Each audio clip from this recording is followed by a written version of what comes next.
What was that song? That was Fire of the Mind by Coil.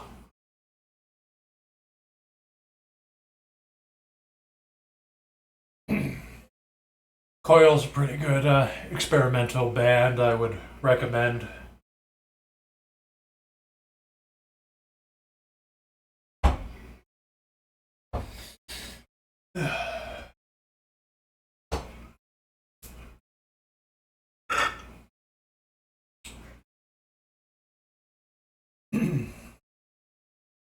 Let's see.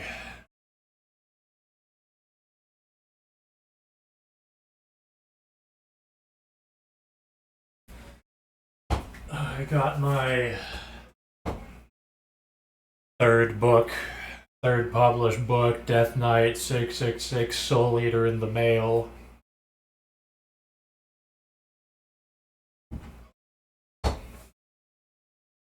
So, no matter what happens on the internet, no matter what the Israeli American gay, transgender, liberal agenda wipes out on the internet, even if the entire internet explodes, I still have my physical copies.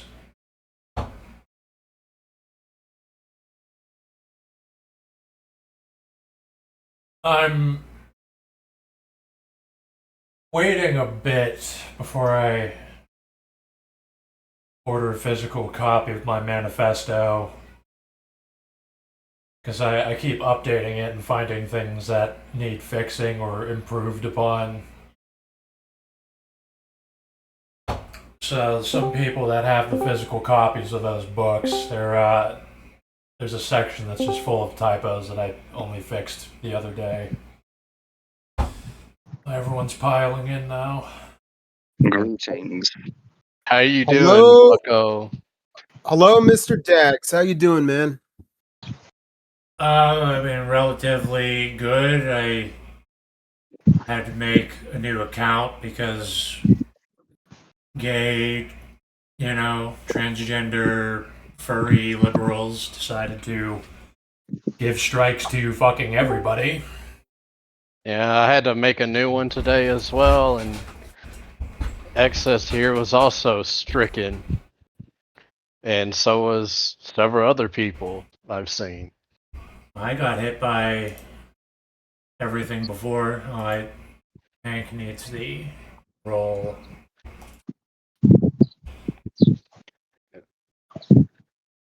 Yeah, there's some deranged people who are not too happy with me and some other people today.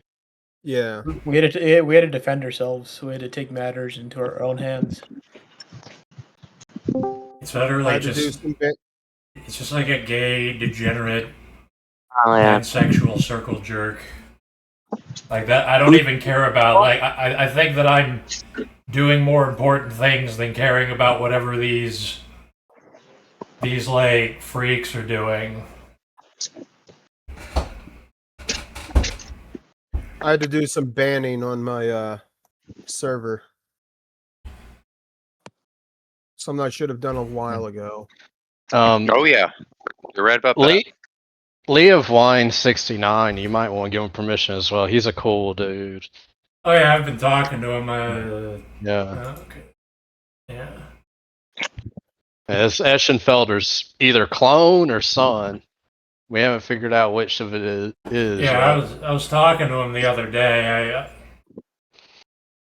We seem to agree on like you can have personal liberties through a strong state and homogeneity and basic shit like that. Yeah.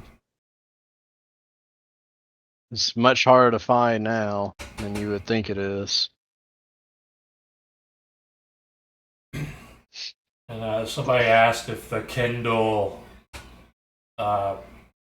if Kindle will update the contents of the PDF. I don't know. I do keep I keep updating and changing the book every day, fixing things with it. Yeah, section of the audiobook you uploaded today, I was only able to catch about 20 minutes of it, unfortunately, but I enjoyed those 20 minutes. Yeah, it's like that's pretty much how the book is the whole way through. It's just a bunch of essays that kind of show you the nature of consciousness and justifies why the masses need to be ruled by wizards, pretty much.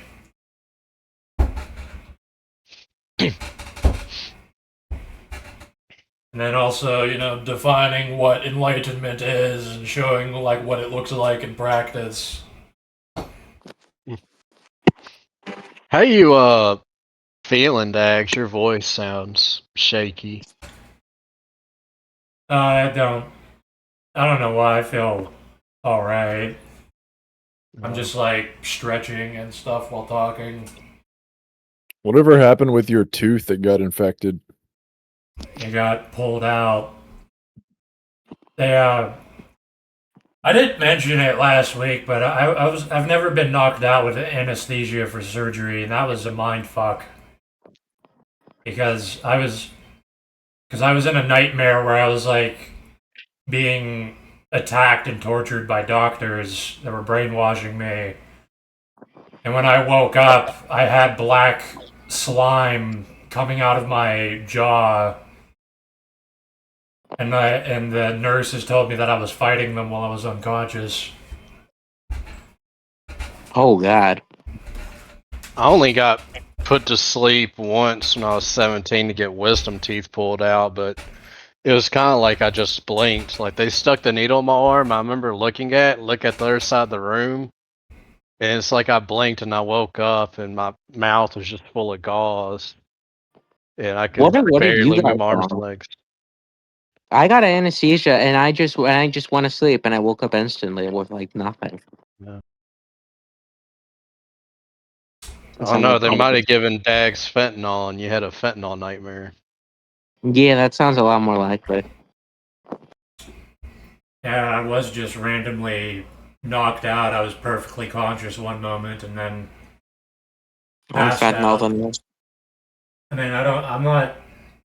Whatever they did, I have no complaints with what they did. It was just a fucked up experience re-emerging from it.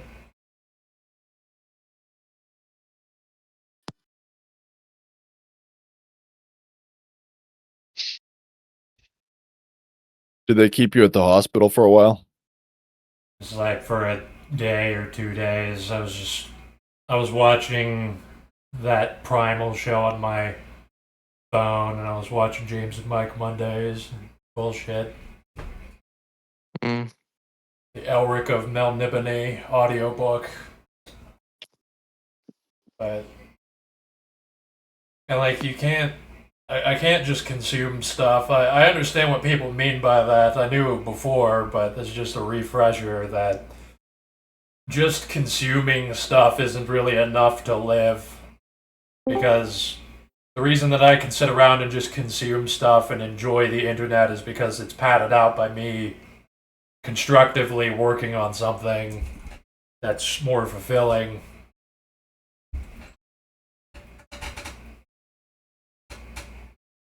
How's it going, boys? I'm here. What's up, Leo? Leo, What's you up? finally got permission. What's up, Eschenfelder Yeah, Jr.? Oh, come on, stop with all that. Does sound come like on. him. It's poor Weenie Hut Jr. We Hey, if Eschenfelder was my dad, I'd be very proud of it. Because I well, know my he's dad would beat he's up not your old enough to dad. be my dad. He would have had to impregnated a woman at the age of what, 11? Because that was of a Chad.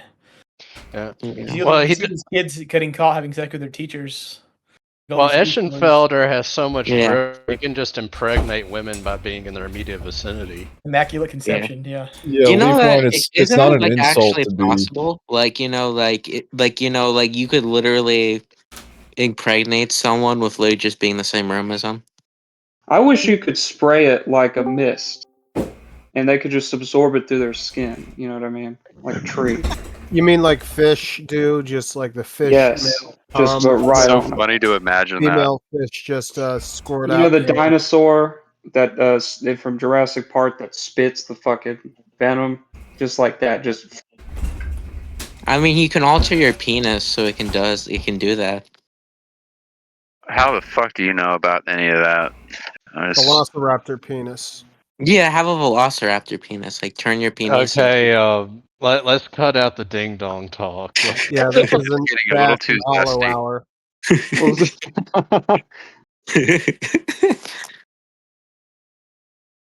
Save that for Okay. another stream.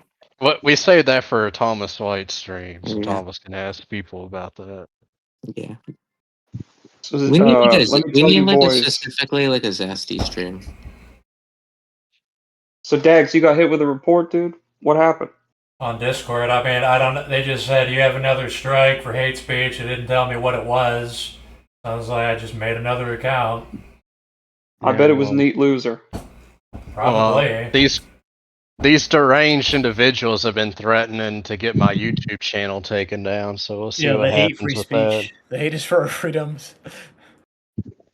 I made a. Yeah, I went back on Twitter. I mean, at least it's Magister Daggers.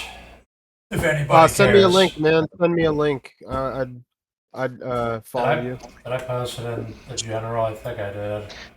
And turns out they had it wrong. Bin Laden didn't hate us because of our freedoms. The Britbongs did all along, it seems. Well, Bin Laden's Yeah, he's manifesto just- was better than anything put out by Western leaders in the century.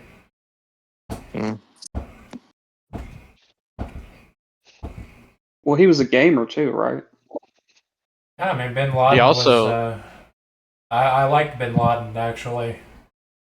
Yeah, I like yeah, that video of I like that video of Bin Laden dancing and singing Poker Face by Lady Gaga. Didn't he have like a lot of weird stuff on his hard drive? Yeah, he had like games. He had like I think they found porn actually. Yeah, they found porno. They found like video games. I This mean, is all anime. like presupposing that we believe the official version of Bin Laden being killed. That's You have like dream. Final Fantasy VII on there or something like I mean, that. that's He bad. had Half-Life and Counter If you're at the end of your life and you're basically just waiting things out, I would recommend Final Fantasy 6 and 7 if you just want to throw away like a year of your life. Like, those are pretty good. They're just very long. You know what's funny? We never saw pics of his body. They just like the official narrative is that his body was just thrown into the ocean. Like that's kind of weird. I mean, why wouldn't they kill him? Like, why wouldn't they take pics of his body though? They did that for like respectful Islamic tradition, but I think it was there's something else going on. Perhaps Well, the reason they claimed they threw his body in the ocean was so terrorists wouldn't visit his gravesite like a Mecca and worship it. Yeah, they did the same with Killdozer, how they like scattered the parts or destroyed all of it so people wouldn't like make talismans out of it. What? Really? Killdozer? Yeah, they totally disassembled destroyed it, dude, and scrapped it. They didn't want a single piece of it to survive because people that also hate the government and the New World Order would like take them as sacred trinkets. There is a statue and there's a monument of the Killdozer in Granby, Colorado, though. There is a monument of it, and they have like a stone Killdozer, and it has the quote by Marvin Heemeyer. It says, "Sometimes reasonable men must do unreasonable things." So wait, why did the Killdozer actually crash out? Like, what bureaucrats actually prompted him to? Basically, like what Dax talks about, but on a local level, like capitalist corruption, where Marvin Heemeyer owned a muffler shop, and he had this long driveway to his shop that was like half a mile long, and a company was wanting to build a concrete plant in that town, and where they said they were going to build it would have been right in his driveway to cut off access to his muffler shop. And Marvin Heemeyer kept trying to plead with the Chamber of Commerce of that town and the city council, whatever. And he was like, "Hey man, like, you can't build it here. Can you build it somewhere else? Does it block my driveway?" Then he bought that bulldozer and a bunch of supplies to build a driveway that goes around the concrete plant to the road, and they wouldn't allow him to do it. So he spent 1 year, 1 whole year, making a tank shell for that bulldozer, and it was held up by cables in the shop. And people would actually come to his shop while he was building it, and nobody acknowledged the giant armored shell he was building for the bulldozer. Normies And are in fucking his stupid. tapes, he says God blinded them. Like, he saw it as a mission that God had given them to crash out. Normies are Like, fucking stupid, and they'll just look at that like, oh, it's just some weird project, or it's like a pile of scrap. This guy could, like, they're immediately negative, like, oh, this guy could never do anything like badass or crazy like that. That's like no individual could do something like that. It's not possible. So that shielded him. Do y'all know about the Battle of Blair Mountain? Have you guys ever heard of that? Yeah, 19 like in Harlem County.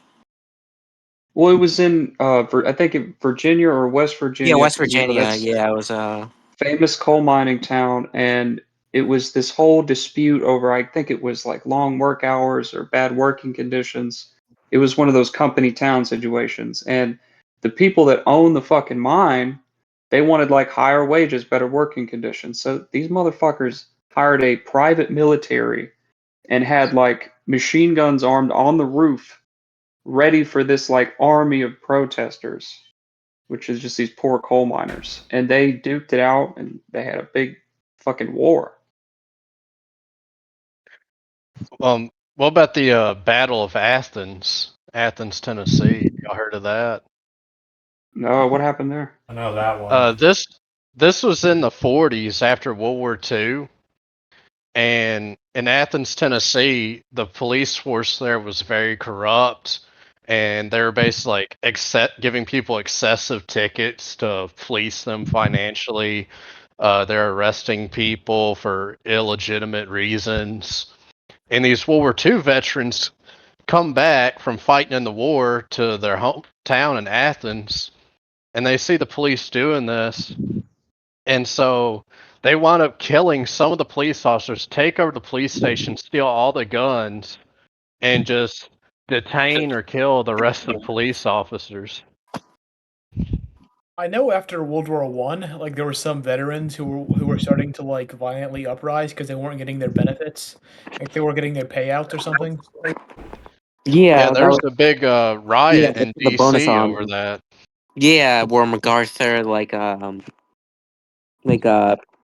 started rolling tanks into the Capitol to get him out. And then, of course, like the two most famous ones would be Ruby Ridge and Waco. Well, I know around here in North Carolina, see, a lot of people know about the Ku Klux Klan, but not a lot of people know about the red shirts. So these were basically like if the Proud Boys were serious, like they were serious racialists, they would wear these red flannel shirts. Just imagine lumberjack looking guys surrounding a governor who is like pro segregation. That was their role, was to deflect from like left wing violence.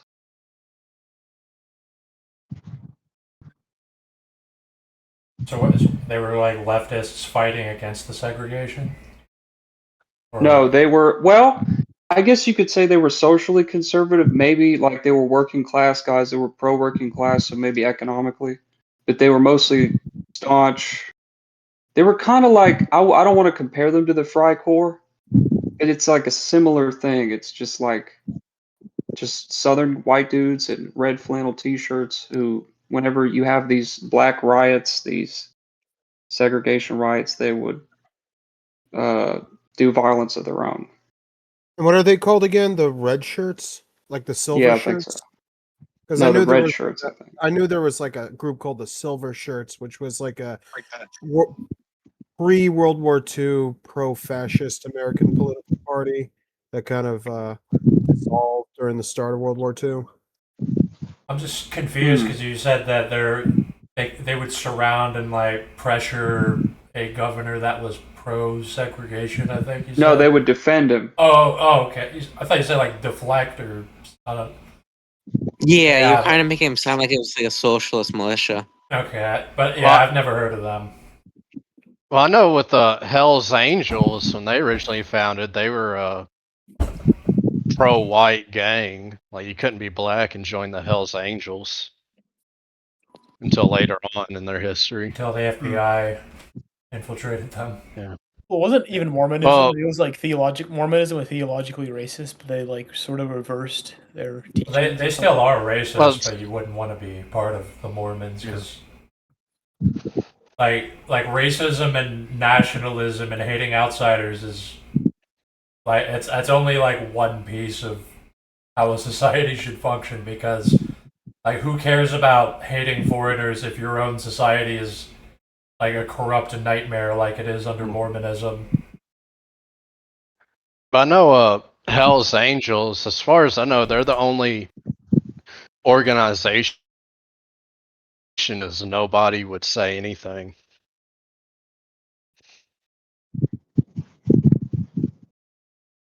Like, they just couldn't get any evidence to hit them with a RICO. Yeah. I know Mick Jagger. There was that one concert where he hired them to be like protection, like bodyguards, and then they started getting into fights with the audience members, and the whole thing turned into a shit show. Yeah. I've got family members like who were in their 60s, 70s, or maybe 50s that were around that time that they were in some of these gangs, like the Outlaws or the Hells Angels. In the 80s and the 90s, the Outlaws and the Hells Angels were shooting each other and blowing up each other's clubhouses all the time.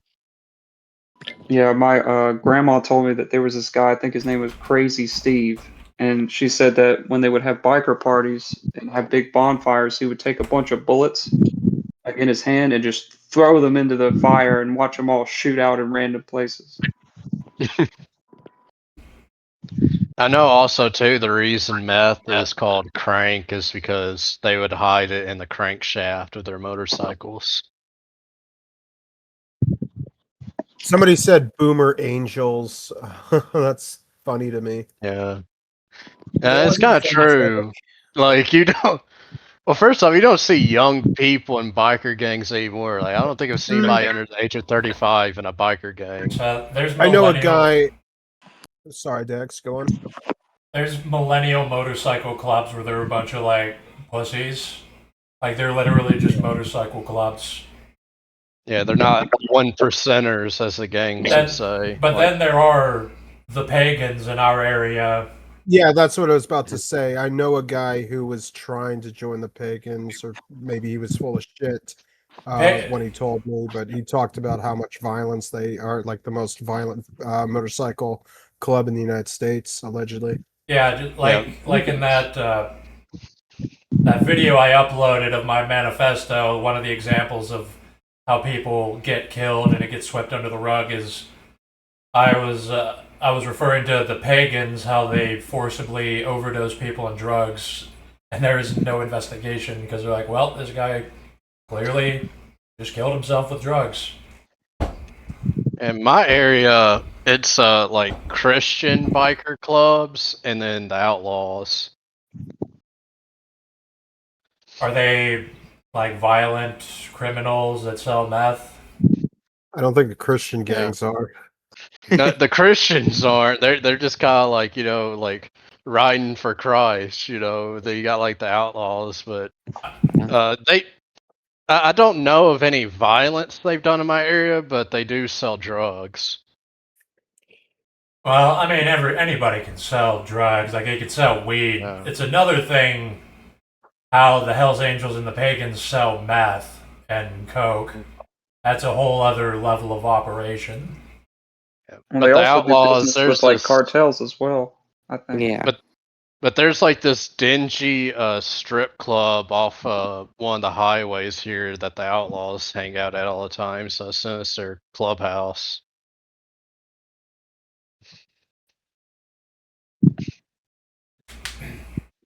But I'm not going to wear like a fucking cut and go up there and test them to see if they're going to beat the shit out of me or kill me or something. Yeah, I don't mind these motorcycle gangs. I like that they're they're kind of a problem for normies. Like, Yeah. and it's kind of like a self-solving problem where, you know, society's in decline. There's no positive actualization except a shitty wage cut job. So when you want to be real, you join a gang, which is what a lot of these people do. They join the pagans and they become like pack mules and they get thrown under the bus. You're like basically a foot soldier where you'll get sent in to kill somebody and you'll just go to jail and take all the heat. And you kind of have to be like a Grand Theft Auto protagonist where just like there's a survivorship bias where everyone around you is going to prison or dying, but you live long enough to move up a rank. Really, motorcycle gangs are pretty much the only white gangs outside of prison. When you think about it, I can't really think of many other white gangs. Like I don't know if I think it's I don't know if they're ideologically that way though, because it's mostly like with the pagans, they recruit from shitty white trash areas that have no hope and would want to join a gang for the excitement and fulfillment. Yeah, and the type of people that join the motorcycle clubs. I was listening to the local news here like a couple of years ago. Wasn't there like some 50-something-year-old man who like shot and killed 2 people in order to join the pagans or something? That's that may or may not be a similar story around here where 2 pagans. It's probably different. 2 pagans killed a guy out here, and I think one of them went to prison. Yeah, I would just like what I meant is like it's just, you know, the type of people who join a motorcycle gang are usually white people. They're usually very stupid too. Like they're disposable, expendable grunts. Like when I say stupid, I mean these guys when they commit murders, they'll buy like a flip phone, but they'll have the GPS tracking on it so that the NSA and the FBI can triangulate where they were literally while doing the murder. Like a lot of them are crash. Well, a lot of them are crash test dummies, but in like gangs, no matter what gang it is, the people who are high ranking, where they command multiple sets, are usually very intelligent people. Oh yeah. It's just like the grunts on the ground usually aren't that smart. They're just kind of. I do kind of like biker gangs in particular. If they're like, you know, if they're like the pagans or the old Hells Angels, I wouldn't want to deal with them. But no, you don't. I like the warrior culture where you kind of move up the ranks by surviving. It looks cool. That's the thing. You know, I used to hang out at this back when I lived in a more rural area. There used to be a biker bar like down the street from me because I worked at this plumber company and it would be just down the road. I used to go there after my shifts, and I guess the warlocks used to hang out there. They tried to sell me weapons, and then I was like, oh, that's cool. Oh, no, thank you. And then the guy was like, all right, fuck off, man. And I was like, okay. Well, if you think about it, the history of Europeans, they're kind of descended from biker gangs. If you look at the Proto-Indo-European peoples, they expanded across Europe in war bands that were like on horseback and in chariots. So it's kind of the ancient equivalent of biker gangs. Yeah, when I look at them, I think of like I'm still not sure how to pronounce this, the Scythians, the Scythians. That's literally what I think of when I look at like the pagans. I'm like, this is like the Scythians, like they ride horses, kill people, and do opioids, like the Scythians. We trade the horse in for a hog. For the iron horse. Yeah. Somebody said something funny. The Wolfpack Cubbies Club having bar fights with blue-collared goys. It's funny. I like Fort Goon with a Celtic Toyota gang. Yeah, like it would be cool to have like a gang like that doesn't suck, where we're not idiots. Like it's not a normie gang where you don't have to sacrifice people to sharpen the people in it, like trial by fire. Yeah, have your own manor bund. Your own war band. Well, the whole point of a gang is like protection, claiming a territory with physical force, and making money. And monopolizing access to sexual reproduction by monopolizing all the women in an area. Yeah. Yeah, you just I dominate. mean, that already normies. happens. All the fat meth whores. Like it's like with a cult, you just dominate normies just with sheer numbers. If normies don't have outside intervention from media or something to precondition them to hate you, they can't do shit to you. They fold to you instantly. Like the only thing they could do is like if you run into one of them that has like their own little local cult of personality around one guy that has money and status. But you can just dominate people. Like you can have 10 people move into the same Section 8 housing and you can just kind of dominate the local area. You can make it to where, like you said, you can slam a magic wand or staff down on the ground and they have to bow to it or they get their ass whooped. Yeah, you basically. What will be the Dags? What would be the punishment in the coming empire for somebody false flagging being a mage? I mean, what?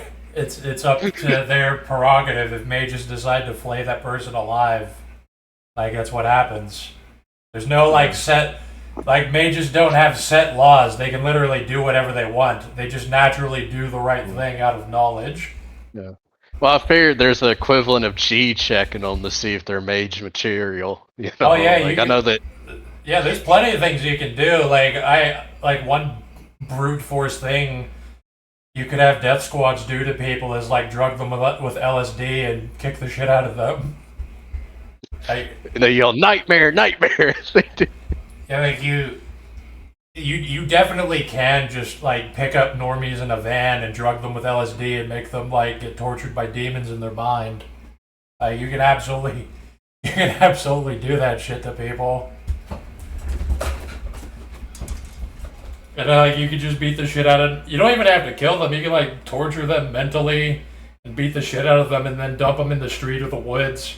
And if they make it back to society, who's gonna care? Like, I was kidnapped by like these guys with skull masks, and I was attacked by demons, and yeah, okay, yeah, they're really gonna believe you and care. They yelled at me to read Siege the whole time. They splashed me with LSD and locked me in the cellar and then put me in the gas chamber. It was horrible. It was just like October 7th all over again. Oy vey. Dude in the chat, I've watched some of Sons of Anarchy. I didn't really get into it. I don't trust the commodification of biker gangs. There's no like media depictions. That's why I keep deferring to the pagans, not just because they're this area's big biker gang, but they're not really commodified yet. They're not. They legitimately are just a criminal network where it's kind of humiliating and you just kind of die or go to prison by being part of it. And probably the most accurate depiction of a biker gang would probably be the Lost and the Damned DLC for GTA 4. I did play that. I don't remember much of it, but that's It was a very right. dark, violent story, and there's like a lot of internal politics and disputes for the president. Got back from prison, he was just like this deranged psycho, and got them a bunch of shit. And there's a lot of stuff on drug addiction and all that as well. Like Lost and the Damned, like the story of it's actually darker than base game GTA 4. Yeah, they should do more gang stuff like that. I did enjoy Saints Row 2 and how retarded it was, but yeah. What about the statutes of limitations? There's no statutes of limitations for murder. I mean, to be honest, I feel like Saints Row was better than GTA. I don't know if that's a hot take or whatever, but I enjoyed the Saints Row game far better. The first 3 Saints Rows games are actually solid. Saints Row 4 and after were kind of dog shit, to be honest. I didn't know what the fuck they were trying to do with all the aliens and all Saints that Row shit. 2 was peak. I like both, but I think PlayStation 2 era Grand Theft Auto is better than Saints Row. Which is the one I grew up with, but I think the best GTA was GTA 4. And I think Nico was the best protagonist in any GTA. He was. Actually, the movie review that we did with Brother Yeah, partially influenced GTA 4. yeah. Because he goes to America to find his cousin. Well, that's the same thing in the sequel I didn't see yet. Saints Row 2 Well, it's like... Brett 2. It was just, Well, it's like GTA... Go ahead. I was just saying, with GTA 6, like, the protagonist is like this young, attractive couple, even though I think Lucia is kind of ugly. But it's like, no, like, in my GTA games, it's like a middle-aged man that's kind of ugly and is gristled and broken down from the harsh criminal lifestyle he's endured. Do you think that's why a lot of Inkies are, a lot of Inkies are gamers? Because you notice that, like, for a while in the, early 2000s to mid 2010s, most of the video game protagonists were like middle-aged, rugged white men. Were kind of like they weren't like these young model guys, they weren't like mid-20s model They were guys. all in their mid-30s, and they're kind of ugly and violent. Tommy like Gordon Vercetti- Freeman from Half-Life. Tommy Vercetti was like the ubermensch of all the protagonists. Oh god, he was awesome. And like, this is another thing in Rockstar is like, when am I gonna get Manhunt 3? Because like James Earl Cash, the protagonist from Manhunt 1 and 2, like he was also like this gristled incel type physiognomy character. Like Max Payne. Yeah, Max Payne 3, like he becomes a bald cell halfway through the game. Yeah, like with Tommy Vercetti was like attractive and confident and stuff, but his life was over. Like he was set up for a mass murder, and he was in prison for 10 years and got out in his 40s or something. And they basically pulled him out just to get set up in a drug deal. Like it was basically over for Tommy. His life was over. Or you have people like Michael in GTA 5, where it's just this dude's got everything he wants, but his life sucks and his family hates him. Or yeah, Solid Snake is a good example of that as well. Solid Snake's pretty awesome. He's literally sterile and he's rapidly aging. It's literally over for him. Yeah, and you have like old Snake in Metal Gear Solid 4, he's just like fucking 80-year-old man. Let me tell you something. My buddy was talking to me on the phone about Metal Gear Solid, and he was saying like, I think one of the big things that red pilled me to like conspiracy stuff was seeing like this scene where that guy is part of that secret organization, right? The cutscene, and he's talking about like, if we don't stay in power, there's going to be a power vacuum globally, and everything will descend into chaos. And he was basically saying like how you were saying, Dags, like we need freedom, but with a strong state, Oh, was that the Patriots? Yeah, the Patriots. Well, Metal Gear Solid was like very excellent in just telling you kind of how power and society actually works, and about these technology and secret organizations that are pulling the strings. Yeah, like the same with Deus Ex. I will say Metal Gear is over the top, and it does get pretty stupid when you think about some things, but it's still the story plot gets really autistic after a while, but the boss fights and the style is just... It's not a big deal. It's like Japanese autism. It's like how Ghost in the Shell was pretty pretentious, honestly. Like it explored some cool topics and explored a lot of technology, but it was pretty sued. It was pretty. I can't really give any specific examples in a while, but this is just the impression, the feeling that I had walking away from it, revisiting it. And Metal Gear is the same. Snake Eater is Oh. my favorite Metal Gear by bar none. Yes, Snake Eater's the best one, but the best protagonist in Metal Gear Solid was Venom Snake in Metal Gear Solid 5. I've never played 4, but I played the rest of them. I feel the same way about Evangelion, right? Like it starts strong for the first maybe about 4 or 5 episodes, and it just sort of seems to kind of fall apart, you know. But I think it's fucking great. You know, it's like what was it? The members of Sealy, and they had that shit, the headset attached to their head that had that fluid that made them like immortal. Somebody says Metal Gear 5 was a absolute A disaster.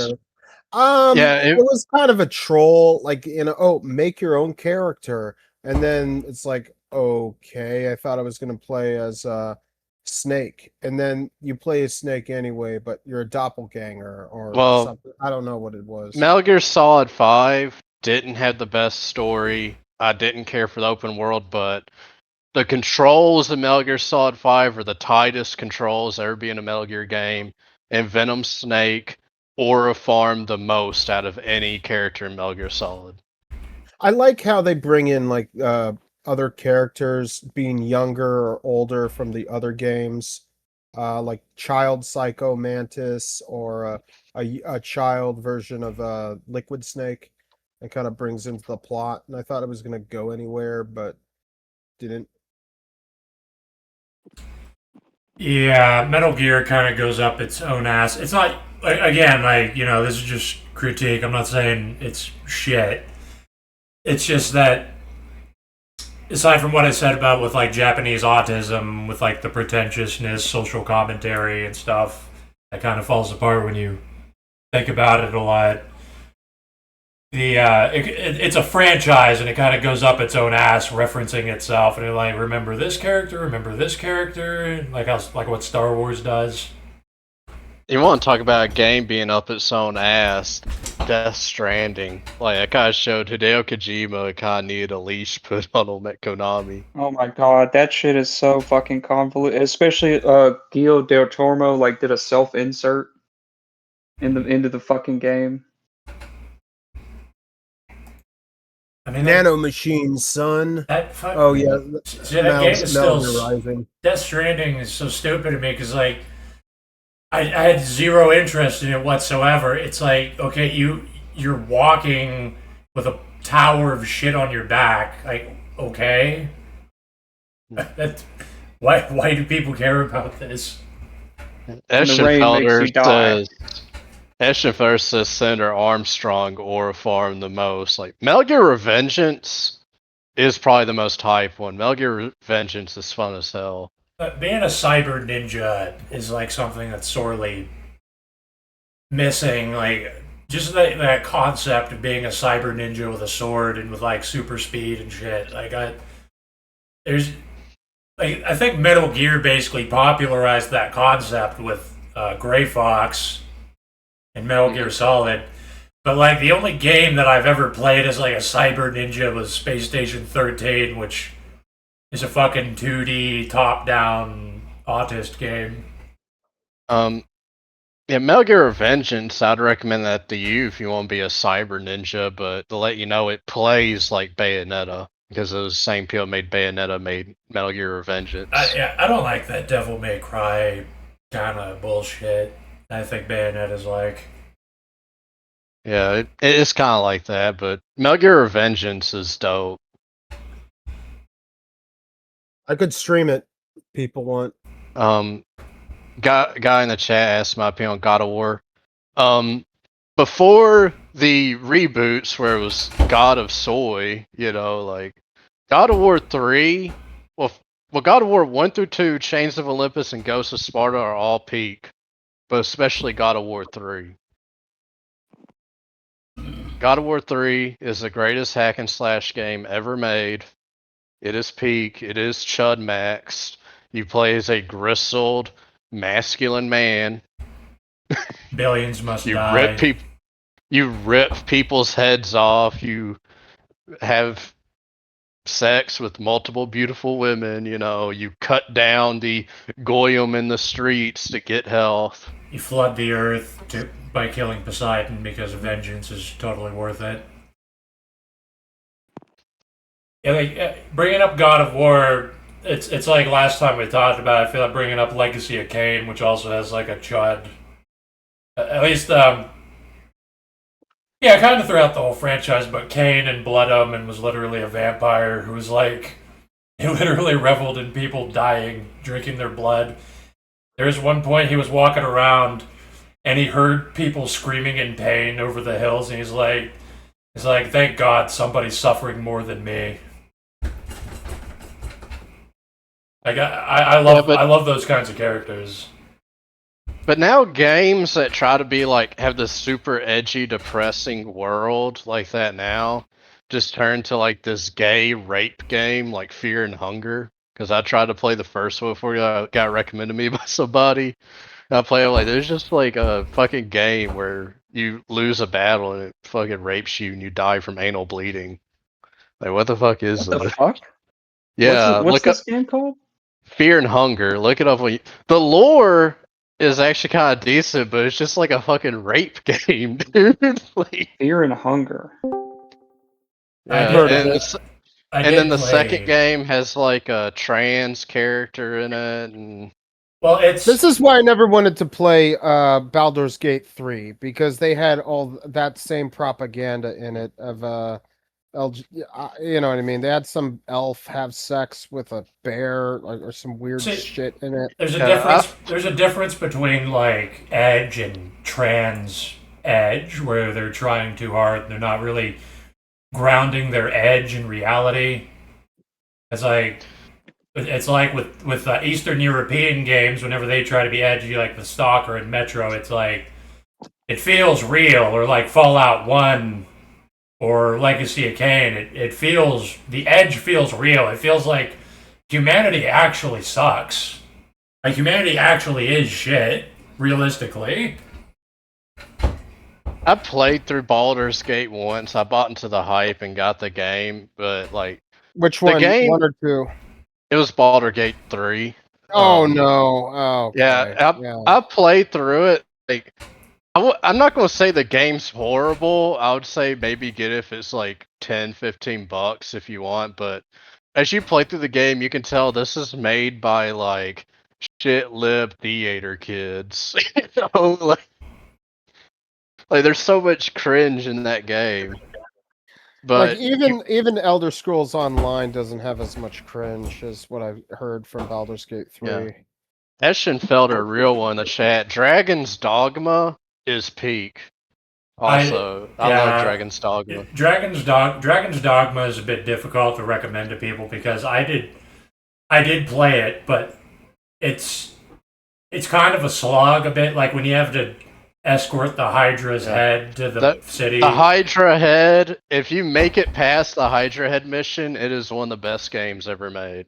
The ending is wild. I won't say much about it so other people can experience it. But. Yeah, and people in the chat, do not buy Dragon's Dogma 2, buy Dragon's Dogma Dark Arisen. And it's got the best endgame dungeon in any RPG I played. See, like, you guys remember the PT horror game? What was it like? It was like the one where you're walking through the hallway, and it never got made because I think they couldn't get enough funding. Well, it got canceled by Konami, but it was Hideo Kojima was trying to basically make a reboot for Silent Hill. Yeah, that's such a disappointment because I played the demo. You know what I mean? I was very impressed. It was good. The demo was good. Can't have shit. But Silent Hill 1 and 2, I'm referring to the OG 2, the remake of Silent Hill 2 is like dog shit from what I've seen. The Silent Hill 1 and 2 are peak. Also like that, I think it was like a Half-Life mod, Cry of Fear. That was also a good game. Oh yeah, speaking of Half-Life, do you guys think Half-Life 3 will ever come out? Because I fear Fuck no. if it comes out now, they're gonna make it all retarded. Well, to quote Gabe Newell, He said there'd be so much hype behind Half-Life 3 that if the game came with a free blowjob, people would complain the blowjob wasn't good enough. Gabe is dumping his billions into sailing around on a yacht. Clearly, that's Get yourself a head crab pocket pussy. Free head crab pocket pussy. I think Toad Every asked Half-Life me. 3 game. Toad asked me if I would like Half-Life One. I did play Half-Life 1 in Opposing Force, not Blue Shift. And yeah, it's a pretty cool game, just the concept of like just battling your way through a giant facility and it's cool. Opposing Force is fucking enraging. I actually put a hole in the wall at my old house because how much it pissed me off. Played the shit out of Blue Shift and Opposing Forces. Dude, PS2 had some really fucking good games, dude. Like Gran Turismo.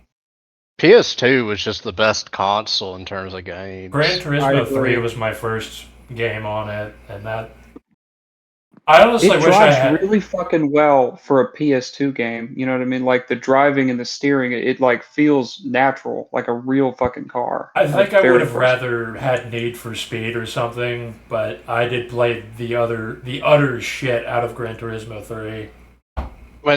When I got a PS2 when I was a kid, I got 2 games for it. I got like an Avatar: The Last Airbender game because I liked that show when I was a kid, and then I got Need for Speed Undercover, and I would play Need for Speed Undercover religiously. I loved that one. Need for Speed Undercover was the best one. My other game, along with Gran Turismo, is Rayman 2 Revolution. I haven't played Rayman. I haven't heard of Rayman in a while. I haven't played that game in 25 years. So Rayman 2 Revolution and Rayman 3, they're janky. It's like one of the first PlayStation 2 games ever made, so it's pretty fucking janky, and it's literally like a remaster of a PlayStation 1 game. It's definitely got its fucking flaws, but it's got a very nice kind of dark fantasy world that's kind of interesting to explore. Have you guys ever played Evergrace on PS2? It was kind of like a cheap game from like it's like an RPG from the year 2000. It's from Software. No, I never played it. Have y'all ever? It's not that good, but the story plot is interesting and it has an excellent OST. Eschenfather asks which Turismo had 99 Luftballoons. It's definitely 3 because that's embedded deeply into my memory. Have y'all ever played a Romance of the Three Kingdoms? Have you guys ever heard of that? I played Dynasty Warriors, but not that. It's a bit more autistic. It's more strategy, turn-based, but so there's like an emulator for the first one, which it came out on like some of the early computers. It was an early computer game for like the mid 80s. You basically you're a master, so you're like a king of this. Yeah. You know, there's 3 kingdoms in China. It's the 3 kingdoms period. And you have So your army of little regular dudes. And you can just well, you go through each state, right? It's turn-based, so you have all these. You got like 16 states, and you can do all kinds of shit. You can give the peasants rice. You can maintain peasant loyalty. You can do flood prevention. You can add generals and go to war with other states. Yeah, I think if you're autistic and you're into stuff like that, I think it's definitely it's badass. Have you guys ever played Shinobi? I played Shinobi 2 on the Genesis. Okay. Like PS2. I remember playing that like a while ago. Shinobi 2 is kind of cool, but I don't recommend because it's like full Reddit pop culture references where you fight like Spider-Man and Godzilla, and it's like, fuck this. if you're talking about like strategy games, some people bring up in chat. I love Total War, which I play like Shogun 2, Rome 2, and Attila. Medieval 2 Total War was fucking amazing. My favorite mod was actually Hyrule Total War. It's actually way better than it might seem. Like Hyrule Total War, they had this one race from the Game Boy Color games where you play as like these steampunk, like brown elves with white hair. And you have cannons and guns and you just mow people down. And that's basically what the Empire of Man is in Total Warhammer, so I was prepared for that. That's like I was playing Total Warhammer, I was like, oh, it's like the same thing. You have guns and cannons for killing monsters. That's awesome. If you want something close to Medieval 3, I would recommend getting Total War Attila and get the 1212 AD mod for it. Because Attila actually has some of the best mods for overhauls. I played Rome 3 or whatever, whichever one, the new one. I wasn't super into it for some reason. Yeah, that would bring up Red Alert 3. I love Command and Conquer, but I think the best Command and Conquer game is Command and Conquer 3 Kane's Wrath. You have to have the Kane's Wrath expansion. I would argue Speaking of, General like- 0 Hour. Speaking of like Rome, have you? That reminds me of another game I played in the PlayStation 2 era game, Gladiator Sword of Vengeance. You guys never heard of it? No, I never Not have. Is that a hack and slash?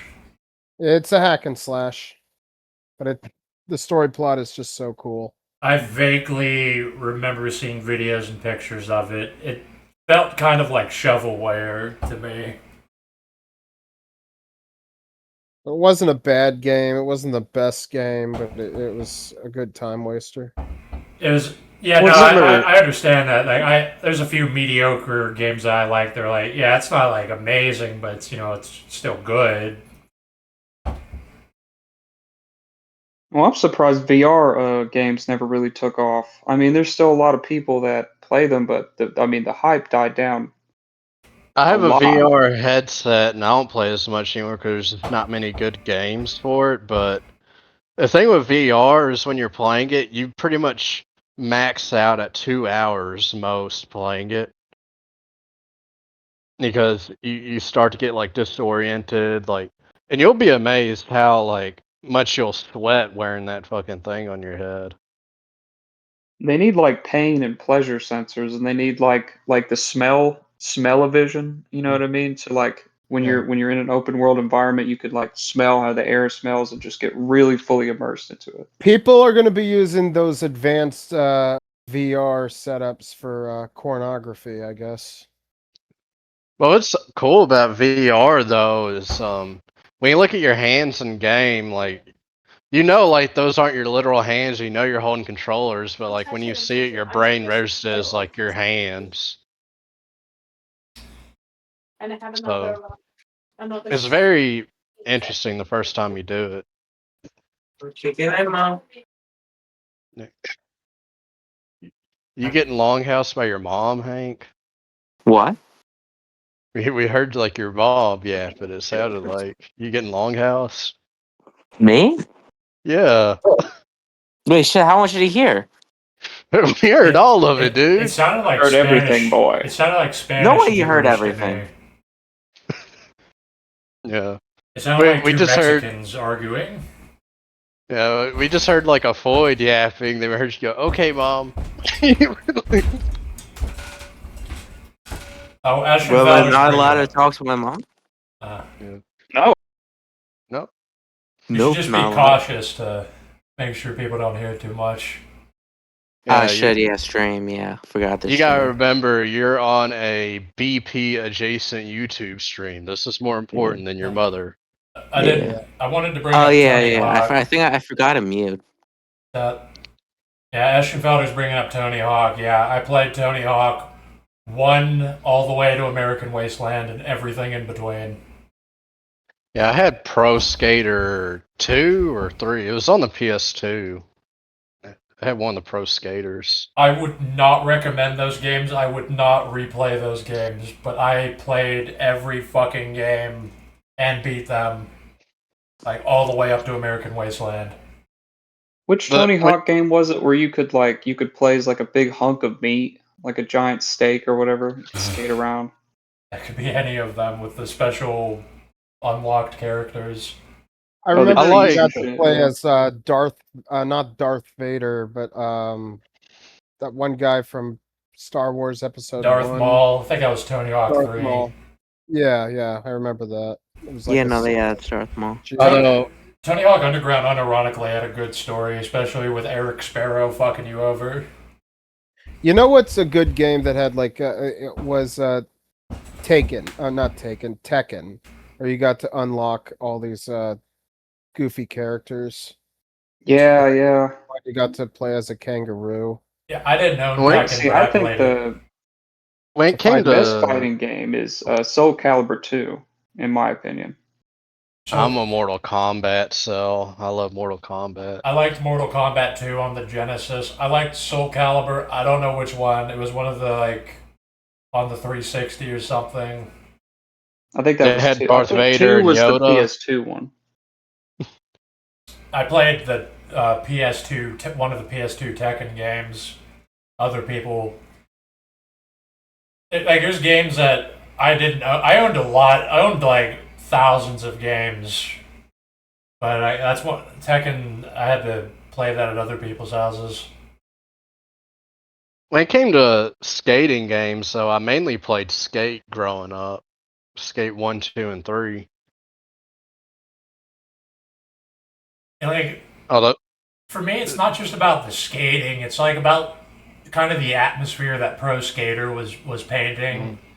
Like with especially, it came out with Thug 1 and 2 in American Wasteland, where it felt like you're like this rebellious punk kid coming from nowhere, and you're like rolling around doing dumb shit, blowing shit Like up. the I remember- millennial post-nihilist Y2K stuff.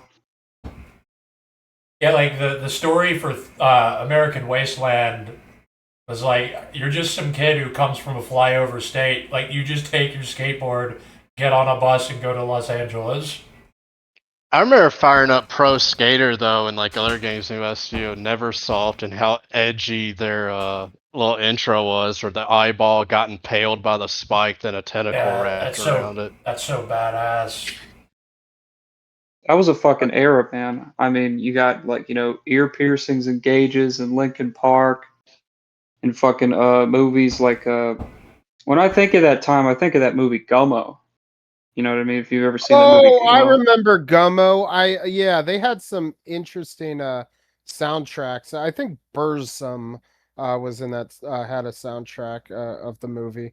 It was a weird movie. It was about some town way out in Ohio with these interesting characters. I Well, don't know their if the town got hit by a tornado. That's why everything was all dilapidated. They were like the power was out. They probably had dirty water because like a big ass tornado hit that town. And it was made by a not surprisingly Jewish producer. One game that was really dope that I played a lot on the PS2 as a kid was MX versus ATV Unleashed. What's that? It was like a racing game. It was mainly like, MX is dirt bikes and ATVs four-wheeler, but it had all kinds of tracks. You could fly airplanes, helicopters. You could race trophy trucks, monster trucks. So it's not just dirt bikes and ATVs. They just throw everything in. Yeah, and like the map's huge. I remember me and my friends, if you were on that game and you drove out of bounds off the map, when you hit the barrier of the map, you would hear like a cannon shot sound effect. It would launch your character all the way across the map. And Mission Found is also bringing up Jet Set Radio, which I didn't play much, but I'm very familiar with it. You did a video of that, didn't you? You on one of your streams? I remember it clearly, actually. It's like last year or the year before. You did like Jet Set Radio, and they had like some DJ, Professor K, and they had all these little gangs of like, what is it, like? Not scooters, but rollerblades. Yeah. I might have Tokyo referenced it. Was the city it was called Tokyo To. Like I somehow, it's like with Metal Gear where I haven't actually played much of it yet. I know almost the entirety of it. Well, there's a 12-hour video on YouTube that explains the entire plot to you. Yeah, I only played Metal Gear like a bit at other people's houses. It's like Final Fantasy VII. It's like, yeah, I only played a bit of it, but I know the entire story also. You know, I always liked the plot and the premise and the world building behind Dead Space. I always really fucked heavy with the Dead Space games. I All love three of Dead them. Space, and I like the movies too. The 2 Dead Space movies that are Are you animated. talking about like the 2D animated one? Well, there's the 2D animated one that was Downfall. Then Aftermath had a mix of Yes. 3D and 2D. But Dead Yeah, Space, Downfall was better. I think Dead Space had the best lore of any sort of sci-fi horror franchise. Because like the idea of the markers and they create necromorphs and they form the Brethren moons and the markers like accelerate and force evolution and create intelligent species that will discover the markers and succumb to them. Dead Space, the lore alone was amazing and the gameplay was always tight. Of course, there's Yes, issues of Dead Space 3. Yeah, that's what I was gonna say. But Dead Space 1 and 2, Dead Space 1 is like Resident Evil remake, and Dead Space 2 is like Resident Evil 4. And then Dead Space 3 is like Resident Evil 5. Dead Space 3 still has a lot of cool shit that I do like, but the plot turns into the most normie slop shit imaginable in like the last quarter of the game. Feels like you're playing a generic Avengers movie game. Yeah, but did you ever play the DLC for Dead Space 3? No. Oh, it left you on a massive cliffhanger where they try to escape from the Brethren moons and they get back to Earth. And when they get to Earth, the 2 Brethren moons show up at Earth, and then it just ends. So we've been on a cliffhanger, but I would have to assume with the 2 Brethren moons made it to Earth, humanity's just cooked, dude. Like it's over. We'll just use the planet cracker on them. Yeah. I mean, if that's not Chekhov's gun over the span of a franchise, I don't know what is. Yeah, but like Dead Space 3, like as far as you know, like it's over, it's cooked, humanity failed, they're getting wiped out. Like it turned into like this eldritch horror. Yeah. There's a lot of things I don't like about Dead Space 3. I do kind of like the gun crafting and stuff is kind of interesting. I liked exploring the ships and kind of going back and forth. I liked the bit of the lore about the breakaway state they were like Roman LARPers and they were tyrannical assholes. That inspired me a lot. Just thinking about like how you briefly explore that breakaway civilization. Well, they're able to hide like the outbreak on the Ishimura and the Titan station by claiming it was terrorist attacks. Just kind of showed how common terrorist attacks were in that world, and there are all these differing factions of humanity. It was intense how they reveal that the Scientologists have won, and they reveal it by like showing mountains of corpses that the Scientologist guys are making. The Unitologists. I know there's obviously supposed to be Scientologists. Yeah. That's why I'm calling them that. Yeah. But like, I feel like it's dumb for that cult to just take over the entire civilization that way. It was because it's more like normie filmmaking philosophy where it's all spectacle with explanations that make very little sense when you think about it. Well, it was like the normie part of the Unitologist church were like Scientologists, but the high ups are like Freemasons. Well, that's generally how Scientology itself operates too. It's like normies are like the grunts and they're the pay pigs, and then up top you have like the pedo elite Freemasons that have like yachts with private armies and shit. The Order of the Temple or the Knights Templar. Yeah. But the Unitologists, I think, were a pretty good antagonistic group in Dead Space. I think they were a good group to have. I just feel like the execution was kind of shitty. A guy brought up L.A. Noire. L.A. Noire was his peak also. I like L.A. Noire. And Heavy Rain. That's a really Yeah, good like crime thriller, you know. Yeah, there was also another one made by that same guy. It was his first game. It was called it was Fahrenheit something. 451. No, it wasn't 451. That's the Ray Bradbury book. It was no, it was. I think it was called Indigo Prophecy. I mean, actually, but it was similar to Heavy. It was made by the same people and kind of plays similarly to Heavy Rain. But even though it is like literally a movie game, I do like Heavy Rain. Yeah, I'm not opposed. We'll ever get another. I didn't care for Beyond Two Souls, and Detroit Become Human was kind of cringe, to be honest. Yeah, I was thinking about buying that, but people kept on talking shit on it.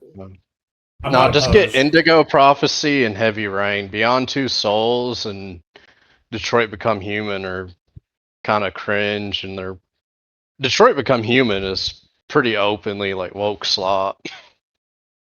You know what's yeah, I don't have a problem with movie games. I like crime games, and I like point and click adventures. It's like the problem is they're often not done well.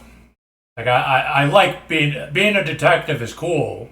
Like that's why there's so many fucking movies and games about the concept, because it's like the most grounded thing that justifies your character being involved in all the bullshit, like physically in his surroundings.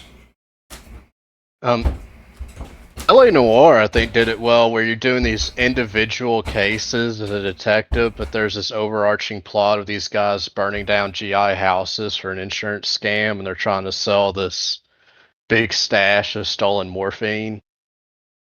There's also like a serial killer plot when you did the homicide one as well. But I think LA Noire handled it pretty well as being a detective. It probably is the best detective game ever made. I've never played it, but it seems like it's good. I'd highly recommend it to you. It's an amazing game. You know what are two mediocre games is True Crime Streets of LA and True Crime Streets of New York. I don't even know if other people. There's always like one other guy that's played them because it's like shitty mid Grand Theft Auto. It's kind of the concept of it.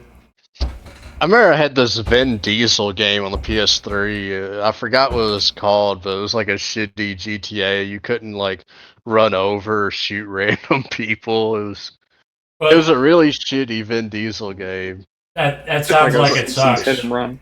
But with True Crime, you play as a cop in both of them. Yeah. And you can kill people, but even though the police department defers to you to basically do everything in the city, the moment that you start killing people, then a bunch of like cop cars will pull around the corner and you'll get mowed down with assault rifles. You'll like die in 2 seconds. Yeah, I found the game. It was called Wheelman, and you're like an undercover cop in that. This fucking Vin Diesel Wheelman. Like, honestly, you're probably better off playing 50 Cent Blood in the Sand than Wheelman. Yeah, movie tie-ins and games made explicitly about a fucking celebrity. Like that's like doomed, like almost guaranteed. Like the Burger King game. Yeah. 50 Cent Blood in the Sand video game was like, honestly, like so bad it was actually good. Like the game was hilarious. It was basically like 50 Cent was in Army of Two, basically, is what it reminded me of. It was like Army of Two, but you play as 50 Cent. See, like the problem with making anything about a celebrity or like about a big celebrity, even if it's not like Vin Diesel, it's some game like The Wheelman. You're not allowed to like have that character get fucked up or do fucked up things the way that a fictional protagonist would do. Like a guy that you made up. You can't make you can't tell the story of Berserk where Guts is played by Dwayne the Rock Johnson, and he gets ass raped by Gambino. no, that's his surrogate dad. I'm trying to think of like a slur that would not, but you know what I'm talking about. He gets raped by Big Bubba in the camp. Like Eschenfelder's bringing up the Scarface game. I know that game exists, but the only thing I know about is that meme where the black guy goes up to Al Pacino's character, Tony Montana. He goes, "Hey man, I'm in a 16th Street Crip, cuz," and he just goes, "You fucking 16-year-old cripple bitch, what?" Scarface was fucking awesome, actually. It was. I never finished it. I don't even know if it has an ending, and the concept is cool because the game is literally you take control of Tony and you survive the ending of the Scarface movie, and then you basically build up your empire from nothing. There was Star Wars Episode 3, the video game, was pretty cool, where you just kind of played through the game as the movie went on. But there was a secret ending where you did the final battle where you play as Obi-Wan, you cut Anakin's limbs off and he becomes Darth Vader, blah blah. Then you can play that mission again, but you play as Anakin. You actually kill Obi-Wan, then Anakin kills Palpatine and becomes the Emperor.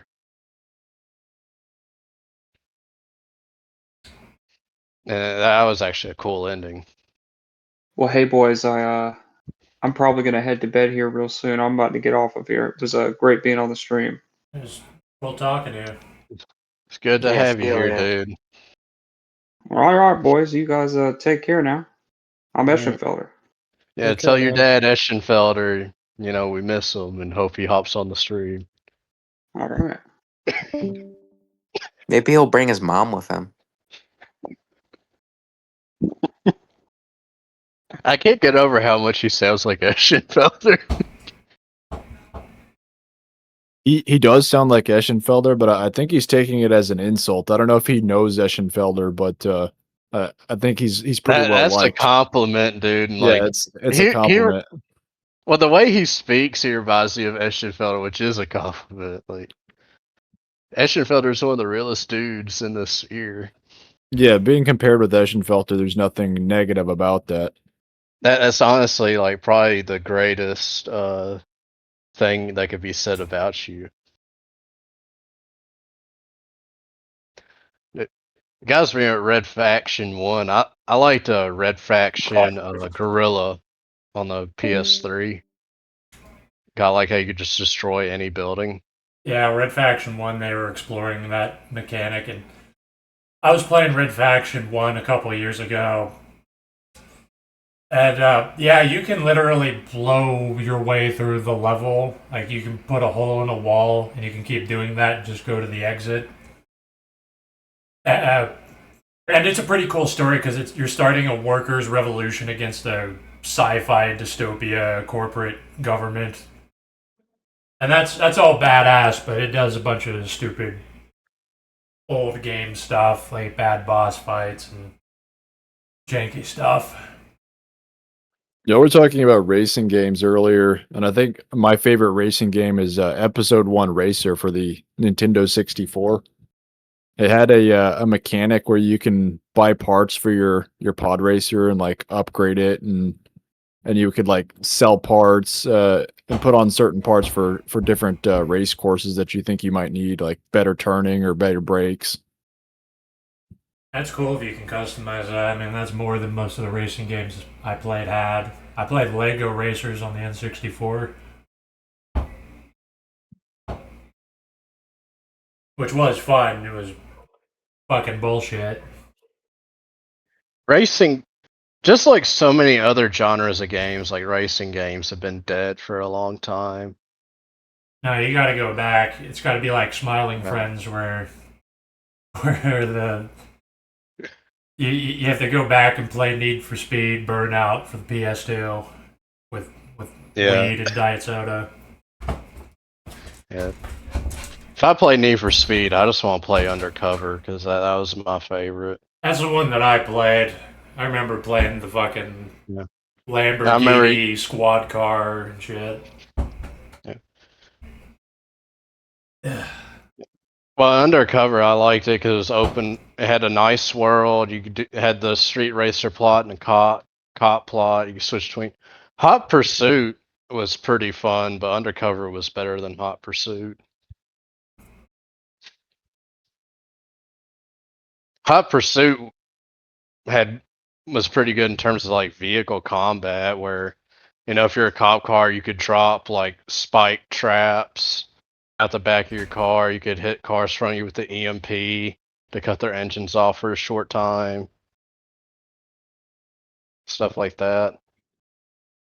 I remember on the Xbox 360 or something, there was might have been Need for Speed or something, but it literally had missiles and you would blow up the track.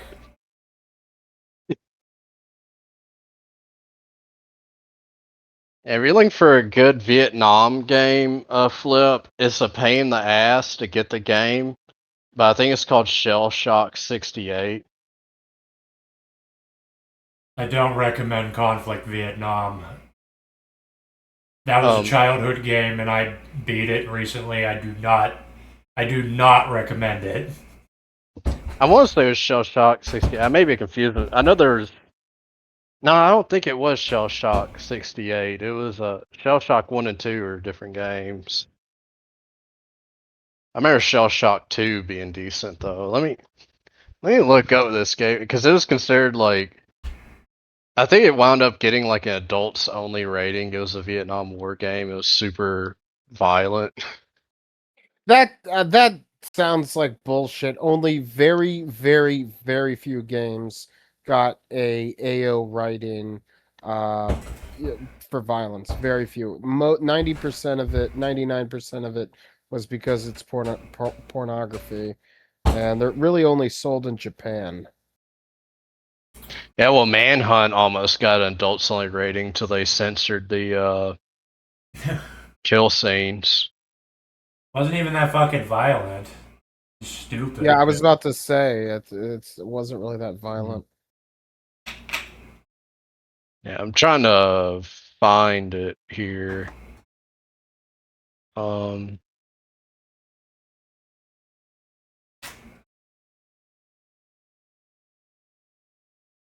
The most violent video game I ever played was probably the recent Dooms.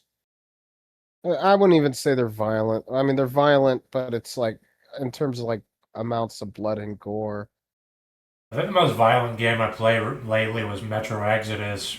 Just going through the cannibal bunker because there was like literally people. There was like piles of eaten humans and their skin was flayed and hung up on the walls and shit.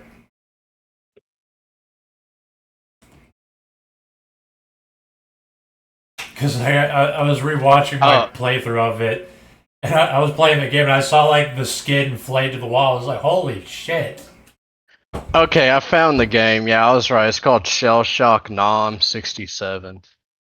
Now, that's kind of like a difficult game because it's not on Steam. Is it on GOG? No, like it's actually hard to get for PSP.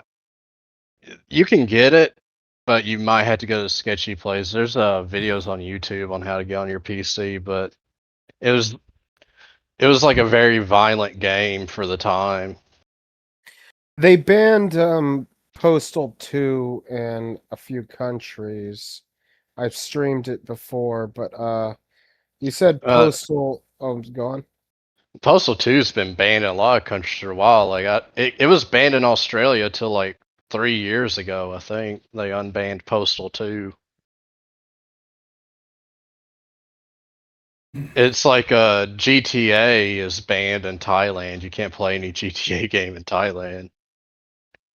Hmm. Manhunt's banned in a lot of countries as well.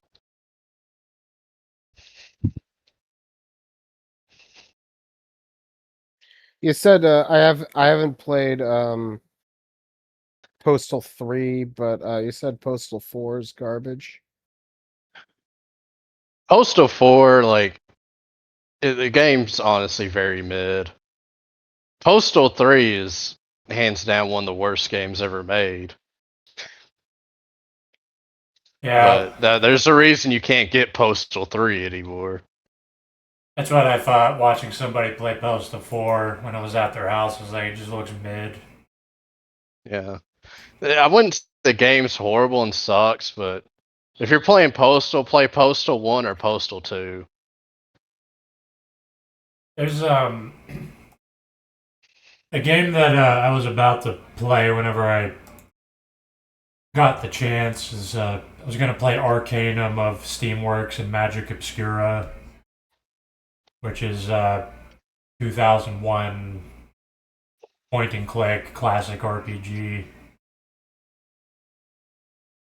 Is it a JRPG? No, it's a classic RPG. It's a Western. It's like Fallout. Okay. It's like Planescape Torment. It's like old Oh, so- Baldur's Gate. Yeah, it's like a helicopter type thing. Helicopter view. Yeah, but it's also based No. on like Dungeons and Dragons and stuff. They don't really make games like Postal anymore, though. Like, the closest thing to like Postal 1 that's come out is Hatred. That's They try to make a mod. Didn't they mod it so you could play first person instead of yeah. helicopter view? Yeah, it's called Hatred 1.666, and they added like 2 levels to it as well. What was Hatred about? Was it just like some guy I decides I just to go fucking ER? hate this world and the human maggots my feasting on its name is- carcass. My name My is not name is important, not but what important. I'm about to do is. I just Uh, and I always wanted to die violently. Yeah, that's all the explanation you need. That's the whole thing. He tells you he tells you the whole premise in like 30 seconds. Yeah. Yeah, he's like, I hate these people. I'm going to kill all of them. There you go. He is one of the more based game characters in the last 20 years. Yeah. Now, Postal 1, the plot's actually different depending on your difficulty. Like, if you play on lower difficulty, it's more like Hatred, where he's just like this edgy person who hates everybody, wants to kill everyone. Or if you play on the higher difficulty, it's almost like he's deranged and he thinks these people are demons. Yeah, that's also pretty badass. I'm curious to play the Doom WAD that's like pornographic. They make all the demons all sexy, and I was wondering if I could stream it on YouTube. That's not a good idea, dude, because I think I know what mod you're talking about. Yeah. Dude, if you got taken down for playing Moon Man, like, you're definitely gonna get a strike for that one.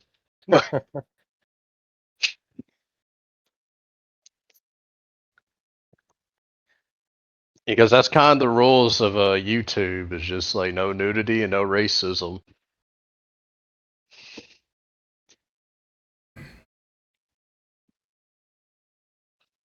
But I'm really one reason that I haven't started playing Arcanum yet is because it seems like it's going to be a very big game and it's very like Dungeons and Dragons based. So like I have to think about like my character's name, and I have to like try to min max my stats for magic. Just go all in because it's like it's about magic versus technology, and I'm going all in on magic. Just fuck the modern world.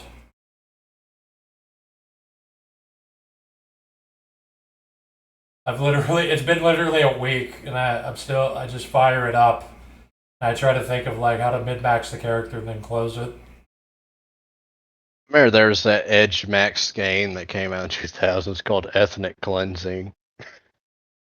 Oh yeah. I remember that one. I actually played a tabletop game with people. I played Rahowa with people for one session. Rahowa? Yeah. Is it Rahowa? Racial Holy War is what it means. Yeah. I heard of it. It's like it's all like a blur to me, but we did play it. We played one session of it. And then there was Bad Goy 2, and you could play as like Murdoch in it, I remember. Angry Goy. Yeah, that's one of the reasons my YouTube channel got terminated, I think. Yeah, I'm only like familiar with the second one. I didn't know there was a second one, but I played the first one. Yeah, there's 2 of them.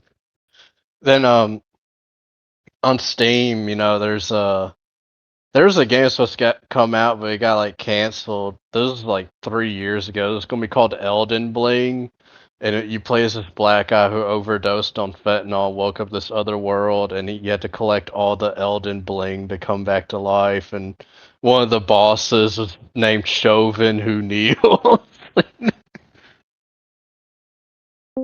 Yeah, I remember that.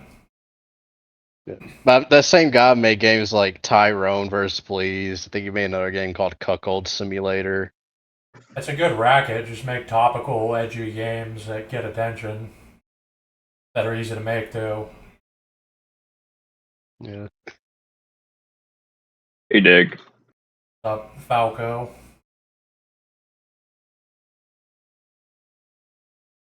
Your teeth doing okay? No, but they're not in pain. Oh, that's good.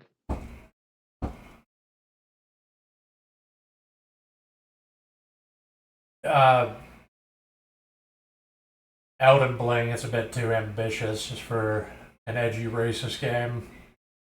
Yeah, but it got taken off Steam because a bunch of people soyed out over it. Yeah. He didn't really have. Yeah, he didn't have the pull that say like Hatred did, because I remember Hatred was taken off Steam. Then Gabe was like, "Nah, that's staying on Steam." That was actually one of the most based things like he ever did. Hatred in is a his very life. fun game. It's not even like it is fun like when you master it and you play on the hardest difficulty because there is a lot of intrigue to it. It's really fun to run around the city level on hardest difficulty and figure out how to beat it. But I mean, it is kind of a mid game. I just like the edge, the complete unobscurity of it.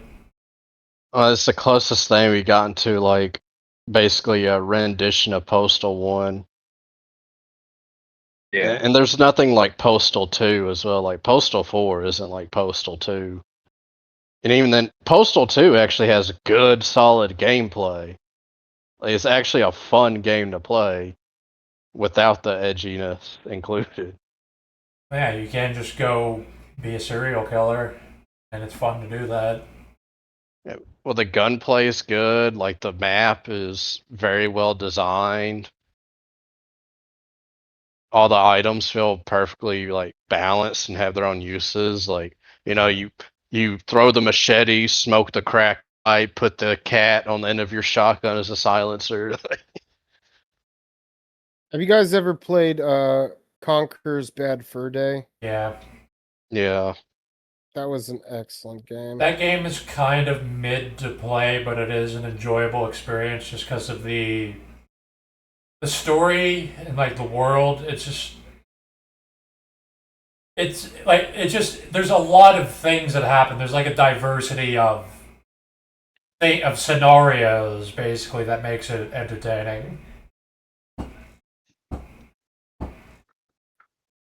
I like Postal too. That was fun. We would need a game of Xavier Renegade Angel. That would be a good game. It would have to be a game where you just slowly build up insanity until reality breaks. Because that's what every episode of Xavier is about. It starts off with him being at his weakest, where he gets his ass beat by random people, and then by the end of it, he's like a nuclear city level threat that's just destroying everything. Wigaboos! Like, Yeah, Xavier's definitely. At the end of my manifesto, I recommend a bunch of things, and I keep changing what the recommendations are because I forget about things, and Xavier was like one of the cornerstone things I recommended. is MGTOW Cowboy really claiming he's playing New Vegas on the original Xbox? That's really cool. I think So- he meant the Like- 360. I think he really meant the 360, but you know. But I it's don't just- I don't doubt that he's doing that. Mhm.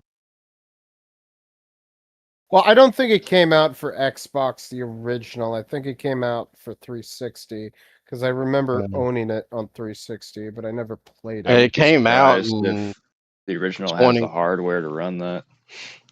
well, it came out in 2010, if I remember No, correctly. no, I did Vegas. not own. I did not own it for 360.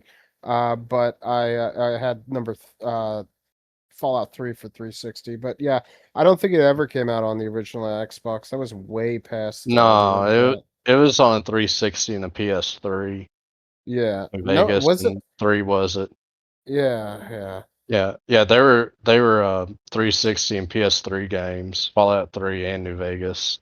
So he's either lying or he doesn't know what he's playing. Yeah.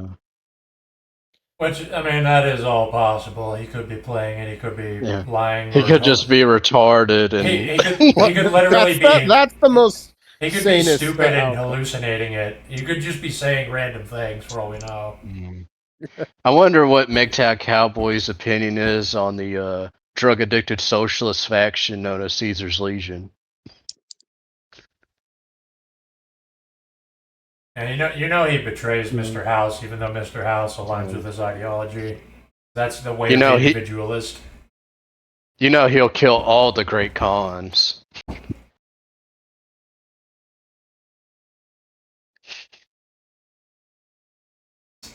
Yeah. My neighbors are moving. They can't afford to live here anymore. So they've been selling a lot of their shit. Had like yard sales and stuff. Yeah. Oh. I've known multiple people this year, even friends, that just had to leave. Couldn't live here anymore.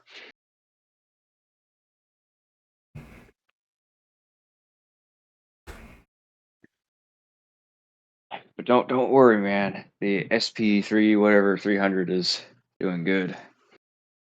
That's all The that stock matters. market is making money. Stocks are up, GDP is up because graphics cards are moving electrons back and forth repeatedly in data centers.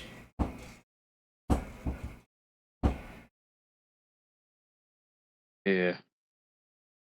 If only the GDP going up didn't mean we get normie goy slop games that don't run. Well, that's exactly what it means. That's exactly what it means. Is that this is literally China's strategy at this point, is because they know that liberalism ends with a police state and hyperinflation, where all the games suck, all the art sucks, the food is poison. Eventually, the United States Navy will be. A United States Navy ship will cost $1 trillion. It'll be made out of styrofoam and be crewed by Indians. The whole That sounds games terrifyingly industry, accurate. the whole video game industry, like up until the late 2000s or definitely by 2010, it was basically just like edgy incels for the people who made games. Well, that's what actually punk people were. They actually were pushing against society. Like even the Moorcock novels, like with Elric of Melniboné, who like invented order versus chaos that Warhammer uses. That's like actually punk stuff. The reason they even came up with order versus chaos was to subvert traditional good versus evil morality. Like that's actually punk stuff, and it shows like no, order is also evil too. Like that's what people even before the games industry in the 90s, like that's what they were inspired by. These like sci-fi fantasy books from like the 60s to 80s, And these Or were you also just- punk people. Or just Rockstar Games, like in the 2000s. The stories of how games are developed there, like guys would just be there at work and they'd be getting high or drunk, they'd get into fist fights in the game studio, then fuck off and go to a bar or strip club. And they were able to crank out a game every year that was good. Yeah, like John Carmack was just in a wood paneled fucking basement with a couple dudes, a couple other engineers he met in university, and they just shat things out. I don't know how much drugs they used, but based on human nature, from what I've seen, they probably got drunk and smoked weed in their basement and shat out doom. It's like with all media, where it's like they try to make a video game or a movie or a TV show for everyone. Thing is, if you make a product for everybody, you make it for no one. Yeah, you end up with like the Avengers or One Piece, where it's like it has to be marketed at white people in the suburbs and also villagers in India. Yeah. Meanwhile, it's like, hey, yeah, we made a game. You can go like get with hookers and then kill them and get your money back and make profit while doing it. It's or just a game about racing dirt bikes, and they're gonna make the best dirt bike racing game they can. And it's like it's just being like a pretty grounded, knowledgeable person, and you just don't care what people think about something you make. Mhm. Like, not to like toot my own horn, but I'd like to think that the shit that I made is pretty punk, and it's just like just comes from general knowledge, and I don't care what people think, how it looks. Like I'm just depicting a world, and I don't care if it triggers people or whatever. I don't care if it triggers right-wing Zionists on Twitter or Redditor libtards. Well, I'm part of the way through the first Death Knight book. I've been listening to it some, but like Fleeting Death, like if you gave it to the average person, they would either like not want to, they get not interested in the book, or they get through it and they'll just be like, oh, these main characters are so horrible. Like they're just going moral fag the whole time over the main characters, the Marauders. How's Death Knight so Yeah. far? Because that's literally just me adapting tabletop games that I played. I only gotten through the first 5 chapters. I honestly, I think Fleeting Death was a little better, but I do kind of like, kind of how like goofy and outlandish Death Knight is. It's got its own charm. It's a protagonist that is blatantly batshit insane in a brutally realistic world. Yeah, like I'm enjoying it, but I can tell it's like a less serious book than Fleeting Death. There is no message. It's literally like just look at this retard. It's character goes here, thing happens. Character moves on to next thing. Character robs a convenience store and shoots a cashier in the head to steal potato chips. By the way, though, like, I hate to be like that fucking guy, but when he was in the hardware store, put a chainsaw and just like shoved it into a dude's heart. When you use a chainsaw on somebody, you better hope they're kind of naked, because if you hit close with the chainsaw, it binds up the chain. Yeah, probably. But it's more like it's a little more Pulp Fiction-y, which it will become more apparent later.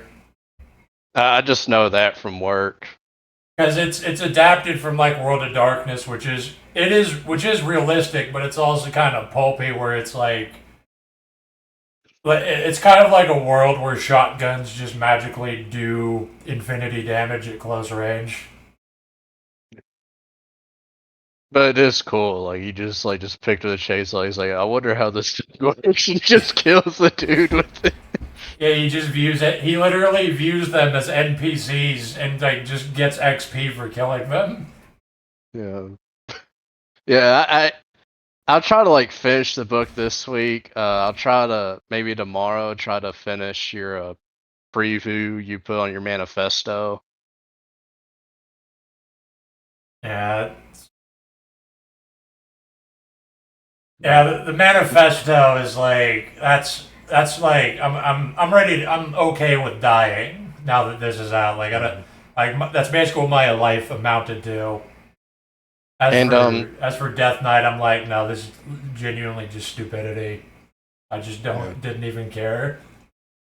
When should I expect an audiobook for the second Death Knight though? And I know you talked about how like they go to like a Congolese village and kill a bunch of people there. Like, did you get that from me with my PMC thing or? No, I wrote that 2 years ago. Oh, I was just wondering.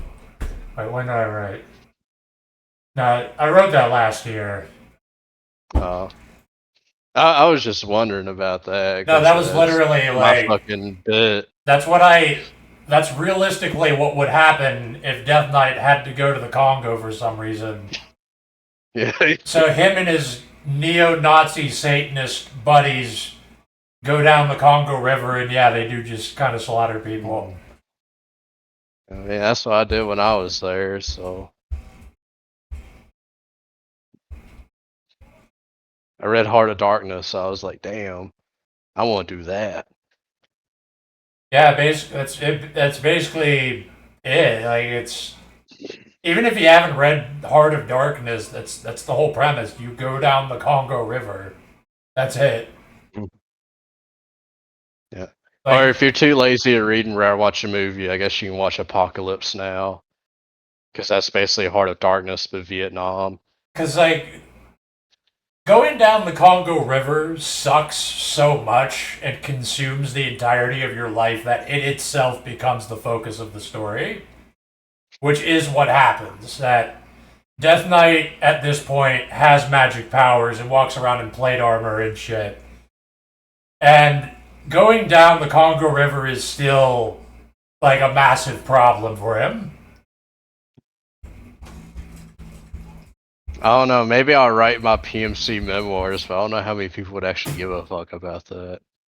I started writing another book about a mad scientist with like Tesla coils and stuff, but I made it realistic. So he talks about like the GDP and the ruling elite. He talks about scientific consensus. It's bullshit. And then fast forward. Now he has like a death ray on a tropical island, and there's like a shark man. When it comes to writing, like I've written some before. I think I'm better at just writing dialogue or a script type format.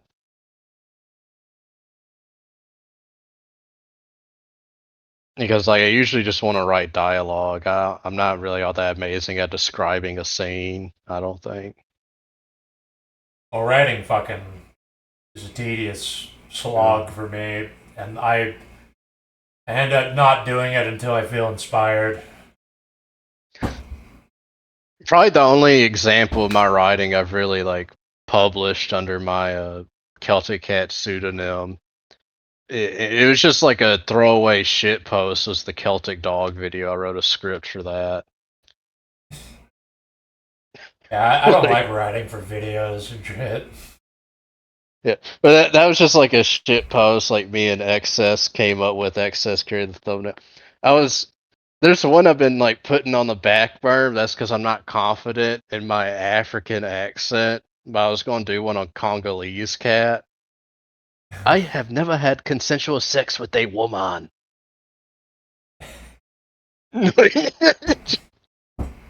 And like the story with the Congolese cat is like Congolese cat worse than me while I was in the Congo. I actually like not that I'm saying I know that your PMC stories are not fiction, but I like writing like alternate history or alternate current events. That's because that's what that is what Death Knight is, because it happens in like the year 2021. and they talk about Joe Biden and shit. But I guess that's what writing about the mad scientist is too. It's like alternate history or alternate current events where it's like, yeah, I come from like a New England kind of elite family, and I went to MIT, and I found out that everybody there is a bunch of fags that reinforce the static hierarchy and status quo, so no real science happens. Yeah. So I took my money and I went to the Pacific Ocean. When we wipe out all the men in a village, we eat the children and rape the woman.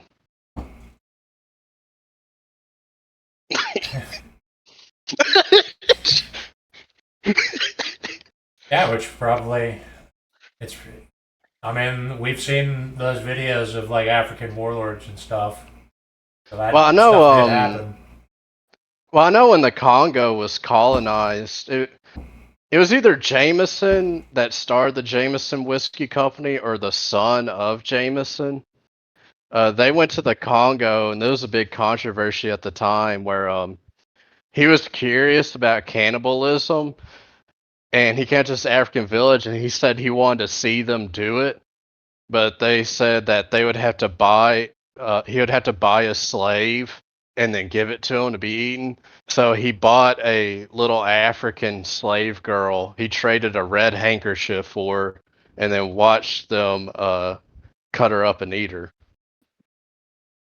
Wait, did this actually happen? Was this like a movie? Yeah. Video? No, that was like in the 1800s. All right. Yeah, you mentioned. Yeah. It was. I think it was. I forget his first name, but it was Jameson that started the Jameson Whiskey Company, or it was his son. But I think it was Jameson that started the Irish Whiskey Company, known as Jameson Whiskey. Yeah, I mean that's unironically what all humans will do. That's what normies will do if they have the power to do anything they want. Like they will just eat people and rape and shit. Yeah, but you can look it up. It's like Jameson Congo cannibalism. It'll probably pull it up.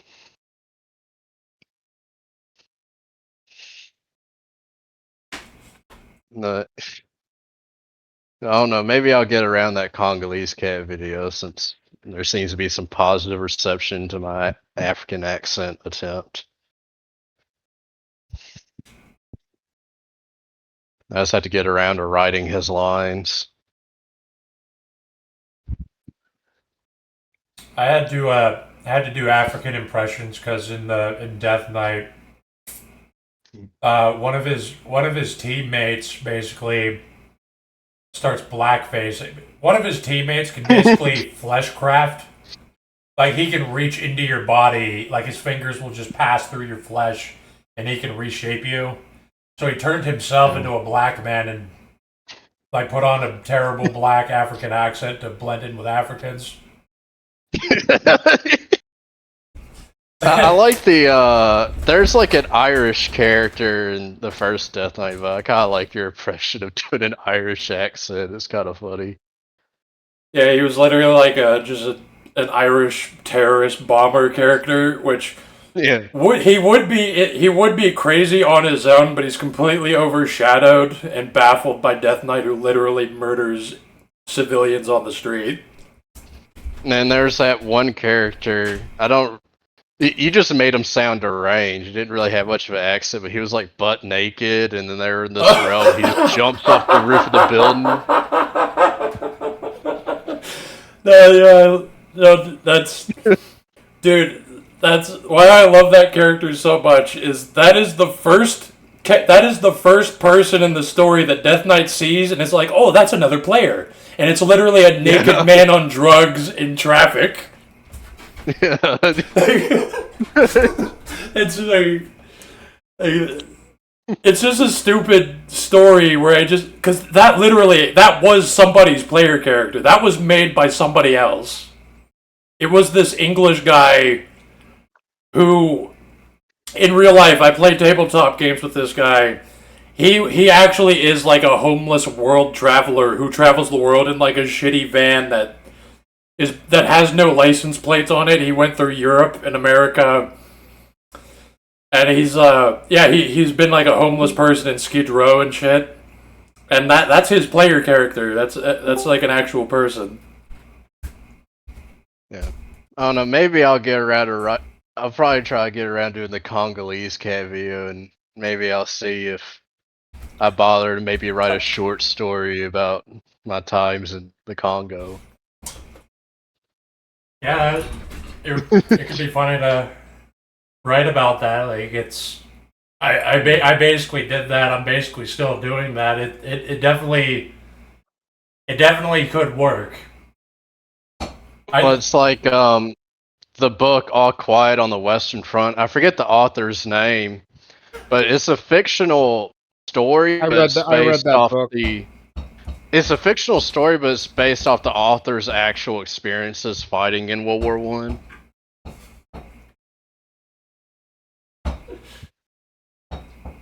So, yeah, I guess that's like the Death Knight version of like what you talk about. Like it was based on your tabletop games. That guy wrote a story based on him being in the trenches, getting bombed, and watching his friend's head get blown smooth off.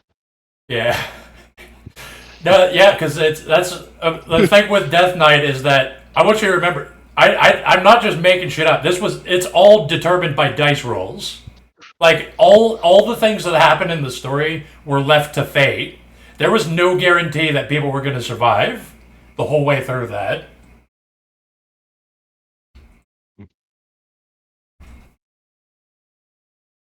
It definitely can work. Like I'm all in on like writing alternative current events and crazy stuff. I just kind of like I go fuck it. I like lean into supernatural stuff, like make it sci-fi or make vampires real or ghosts or something. Yeah, maybe I'll look into that. Writing, maybe. Excess mail in the chat. Yeah, I've only ever seen the black and white version from the 30s of All Quiet on the Western Front. I haven't even seen the new one. That was I on read the Netflix book. or whatever. They made me do a book report of it in high school. It was actually pretty good. I just don't remember it. Yeah. But the black and white film, I think it was in 1932 is when it came out. I may be wrong on the year, but that Was it film an is American excellent. film? Yeah, it was made in the United States. Hmm. I'm pretty sure. Which all the actors in it were American. Oh, I see. Or they at least spoke with American accent. But the black and white All Quiet on the Western Front is excellent. Yeah, the new one is really mid, in my opinion. Yeah. I haven't even seen it. I remember when it came out, and I don't know, it just seemed like it just portrayed violence, but didn't really make you feel violence. It's like Saving Private Ryan, where it's like, here's World War II, things are happening. Yeah. Oh, look, the man gets shot by the bullet and he died. This is horrible. Yeah, no, for war movies, I would say Come and See, Bridge Over the River Kwai, Das Boot, Platoon, those are war movies. Yeah. Platoon Falco on was the a pretty Western good one. Front. Like, the thing is with the war film is you kind of have to explore the human condition and nature in war. Like the emotional, mental toll, not like just the pure physical act of violence. You guys like Black Hawk Down? That's pretty Black Hawk mid. Down, I like. I say it's mid. I think it's just like it can be an enjoyable watch, but it feels like military-industrial complex slop. But you watch Black Hawk Down mainly just to know the story of Gordy and Sugart and how they died during that. Yeah, like it's definitely above average from other action movies, but like I would definitely put it over other war slop. I would say it's probably above Enemy at the Gates. If The you're new gonna one. watch a Ridley Scott war movie, I would recommend Kingdom of Heaven. Even though that's not exactly a war movie. Kingdom of Heaven is also, I would say it's above average. It has good moments. King Baldwin, is that the masked guy? Yeah, King Baldwin the Fourth. Yeah, he's a cool character, and it shows how like the Christians are a bunch of fucking morons, and he's trying to redeem them. Did you watch the director's cut or the theatrical cut of that film? Because those are basically two different movies. I don't even. Probably the longer one. I don't even know. Yeah, the director's one's like 3 hours long, and the theatrical's like 2. Because if you watch a theatrical one, like there's so much stuff in the plot that doesn't get explained, and you miss so many other subplots where characters do something, and you're like, why are they doing this? Yeah, I'm not really sure now. I mean, maybe I watched the wrong one. It's like look like because let me be clear. Like I also consider the movie Excalibur from the 70s or 80s. I think that movie is awesome, but it's also the storytelling is kind of mid. Where it's like, here's the story of King Arthur. It's like, and it kind of feels like it's going through the motions a bit. But it's still a good movie. Like I actually recommend that. It's like if you want a king, like hey, I want to know about King Arthur. I'm like watch Excalibur. And whenever Kingdom of Heaven gets mentioned, I also have to always mention El Cid because it's very similar. I think I would say El Cid might be better. El Cid's about the Reconquista instead of the Crusader states. Mm-hmm. You guys ever watch the movie The Odyssey from 1997? I haven't Yeah, seen I've that seen one, it. but I've read The Odyssey. I would have to say, like, that was actually a pretty good movie. And even though it was kind of low budget and kind of goofy at times. Like, the movie itself is kind of stupid, but you really get a feel of how adventurous it is. In fact, I kind of want to do a movie review of that.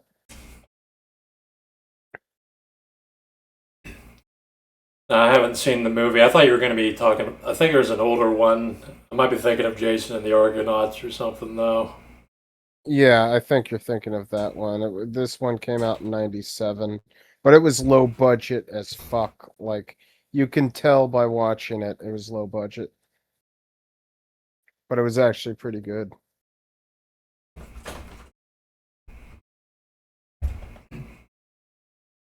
If we're mentioning What was that? Eyes Wide Shut, which I agree is a good movie. Yeah, that was the movie that made them kill Kubrick. I mean, probably like it realistically explores like secret society ruling elite bullshit, but not just that. It explores the human element that slop is always missing. It explores like the human involved in all of these things and the human motivations and the world realistically operating and reinforcing these things. Like What's your take on Full Metal Jacket? If we were talking about like war movies and Kubrick. I'm sorry to cut you off. Yeah, no, it's fine. I'm just thinking like, because whenever I start listing off Vietnam War movies, I think about that movie. It comes up in my head, and I'm like, it's not. It's like a funny movie, and it's definitely notorious for depicting boot camp and the way it ends. Obviously, the movie kind of just drops dead after they sing Mickey Mouse and they're in the war. The movie's basically over at that point. I don't really consider Full Metal Jacket a great movie. Like I wouldn't recommend it to people. I always like skip over it recommending it to people. I thought, which I know is a book originally, but the film Jarhead was interesting, where it just follows a soldier, a Marine, and he goes throughout the entire Gulf War and doesn't kill a single person, and Never even shoots He his gets so rifle. yeah. He doesn't shoot until the war is over Yep. when they're at That was that a good party. movie. I like. There's Jarheads too, and that movie is terrible. The first I one's never good. even bothered to watch it. I was like, well, a film like this Oh is a. man.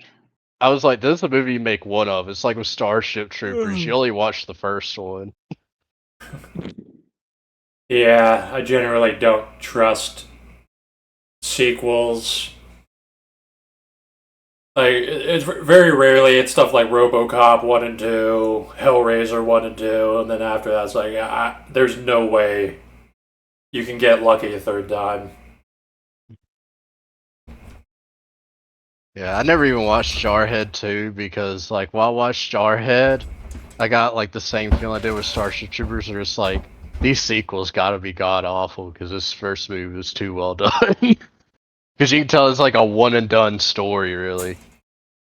Yeah, especially when there's no more book to base the movie on. They're gonna make up their own stuff. You know it's gonna suck ass. Yeah, that's why with Starship Troopers, you know, like the first film covered the whole book, and then it's just that's it. It's like even Metro suffers from this whenever it deviates from the book. Then like Last Light, it feels noticeably weaker in the plot than the first game. Yeah. Exodus draws off of 2036 though, I think. Yeah, and Exodus is better than Last Light's definitely the bottom. I only ever got through 2033. I never read 2035 or 36. I mean, 34 or 35. 2033 is definitely one of my favorite books, just because of how entertaining it is. I don't remember I listened to the next two books. I don't even remember anything from them. Or you just take like the setting of the book and then just make a plot around that. Like the Stalker games are obviously based off. I would say more the Stalker film than Roadside Picnic. No, pretty much I would argue against that. I mean, there are pretty much some things that were taken from the Stalker film, like the bolts, of course, being used for the anomalies. You could obviously say that it's more heavily inspired by Roadside Picnic by the Strugatsky brothers than anything. Yeah. Sorry. Well, yeah, you're probably right. But like, obviously, it's based off the film's based off the book, and the game's based off the film and the book. Correct. The book, Stalker 2, though, kind of mid. Stalker 2 Yeah. is a complete sack of shit that undermines everything, but is good about the first three games. I think without mods, Shadow of Chernobyl is the best one. Yeah. You can always make the case for Call of Pripyat, though. Clear Sky, the main thing it has going for it is the faction wars. Yeah. Everything else about Clear Sky is kind of like awful. The gunplay is really bad in Clear Sky. It's the jankiest. It's got the weakest story. It's got the weakest atmosphere. Shadow of Chernobyl is like an amazing adventure experience. It generally And is then- beautiful, though. I'll say that. And then you can just go play Stalker Anomaly for free. Yeah. Luke. If you've played, I tell people to play through the three games so you get the story, because at least Shadow of Chernobyl is worth experiencing. It's not even just like, I oh, did this play plot. Shadow of Chernobyl, and it's really amazing. Yeah. It's not even just like, oh, this plot is so great. It's more like just the feeling of going through the world feels so good. Well, Yeah. yeah, that's kind of what a game should be about, though, which is largely centered around immersion and the experience itself. Yeah. That's why something like Dark Souls and Silent Hill 2 are so memorable, even to this very day. I would recommend people to play Deus Ex. Definitely, you absolutely are missing out if you watch a gameplay video of that instead of playing it yourself. Stalker 2 doesn't even feel like Stalker. It feels like you're playing Far Cry, but in Chernobyl. Perhaps then. I don't know, it's just a shit game in general. That's Yeah. it. And Like, the plot combat is dog kinda shit. awful. Combat is incredibly awful. Sort of it's far too restrictive. Just not very fun to play in the slightest. Like I played it on Game Pass, Xbox, and it's so fucking terrible. The mutants are horribly balanced as well. And also terribly designed, like just visually speaking. They Like the definitely look blood, the bloodsuckers aren't even scary. Like, and you can fucking just see them. Like, they might as well not even cloak in the game. And even then, too, they gave them way, way more health than they did in the original trilogy.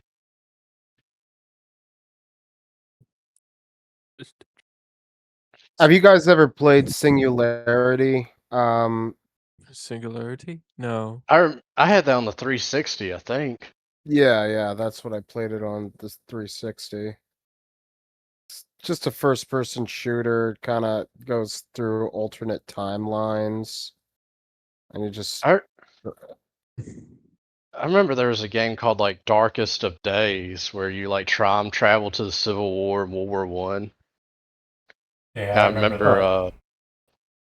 Yeah, and like the whole and like your character was like this person that died at Custer's last stand, but they weren't like marked dead or they weren't on the roster or something, so they took you. And then you'd be in like the fucking Civil War and have like a full auto rocket launcher and an assault rifle. That's gonna go fee. Yeah. I had the demo Speaking of for it. which, I can't really go and participate in a classical Dax stream without somewhat of darkness burging. So I've been wondering, Dax, what's kind of like the shittiest World of Darkness game to you?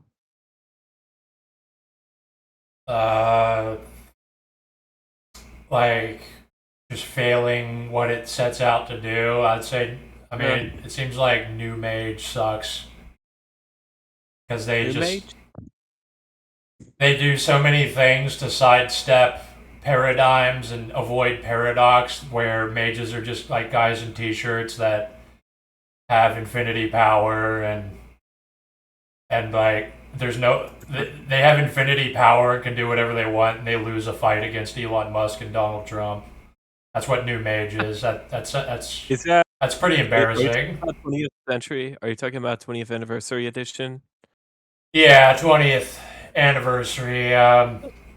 There's that. I mean, kind of this the shittiest one in execution and all that stuff. Because I would probably say, I mean, I would probably just not like Mummy the Resurrection, just because mummies are boring as fuck. Even something like a Changeling is probably more interesting than mummies. But I would probably go for Kindred of the East because its lore is terribly written dog shit. It's just completely unnecessary, and I think it is one of the few good decisions made by Paradox just to completely retcon them. Not because it's racist or whatever, but just because of the fact it's complete dog shit. It's terribly written. That's it. Yeah. What's up, Jackknife? How's it going? I seem to have walked into something about board games. I have no idea. Video games, games in general, and movies. Right. Okay. All right. Well, don't let me interrupt too much. No, you're good. Yeah, well, I gotta go to the wage cage in the morning, so I'll let Jackknife here be my replacement. If he does a poor job, it will reflect on me poorly. Oh no, dude, don't let me dude, down, no, dude. I Jackknife. was only planning on being here for 5 minutes, Celtic. No, don't throw this hot potato at me, dude. No, you gotta stick around to the end of the stream, dude, for me. You're my substitute for the time being. Fuck I've you, also dude. been I've been enjoying actually some World of Darkness role playing on Dungeon AI for a bit. Have you been role playing with LLMs? Yes, but it is quite annoying actually. How all of them are obviously just hallucinated nonsense that doesn't exist within the canon. Yeah, I've done that with LLMs, and they can't handle that. They can't handle that much lore and consistent mechanics. It's probably okay at handling Dungeons and Dragons. Oh yeah, stuff against dog shit like Forgotten Realms, Modern Forgotten Realms. Just random, like really basic mechanics. Everybody uses the same mechanics, and all the lore is the world is just made up shit as you go. It's driven. Still, I guess I would rather talk to an LLM than most people that play tabletop games. Yeah, I mean, it's sort of been at. I think the problem is that a lot of them are kind of insufferable. That's it. No, most people that play tabletop games are blatantly like emotionally immature and don't even read the books. They don't even know anything about the game. They love their power fantasies. Yeah, they turn everything into like a power fantasy and they project their own personal views onto the world as an absolute. Like if they're trans, then if somebody feels kind of like a bigot, then that guy's absolute evil and we have to kill them. And the table has to treat me as absolute good in killing them. Well, it's just yet another avenue for social justice, right? It's yet another avenue, yet another space to colonize with that stuff. It absolutely is. Yeah, because these games can explore very deep topics like vampires. It's very interesting, but 99% of people are like completely bafflingly retarded. They're complete cattle, to say that. Yeah, like they can't handle it. It's not even it's okay if like you yourself are young, immature, and stupid, and you can like have an okay experience with them, but when you reach a certain level of awareness, you can no longer interact with these people and you'll hate what they do to the medium. Yes. Yeah, It's I usually- mean, which is why we should gatekeep. They're all retarded cattle. one of the last outposts was like for weeaboos like me was anime and manga, and now they're devouring that. Like They're what raping and happened to murdering video it, games? devouring it. What happened to video games in the Defy it. 2010s has begun. What I'm sorry, can I? What happened to video games in the 2010s has begun now in the 2020s for like weeaboos with anime and manga and Japanese stuff. It has been going for like 5 years now.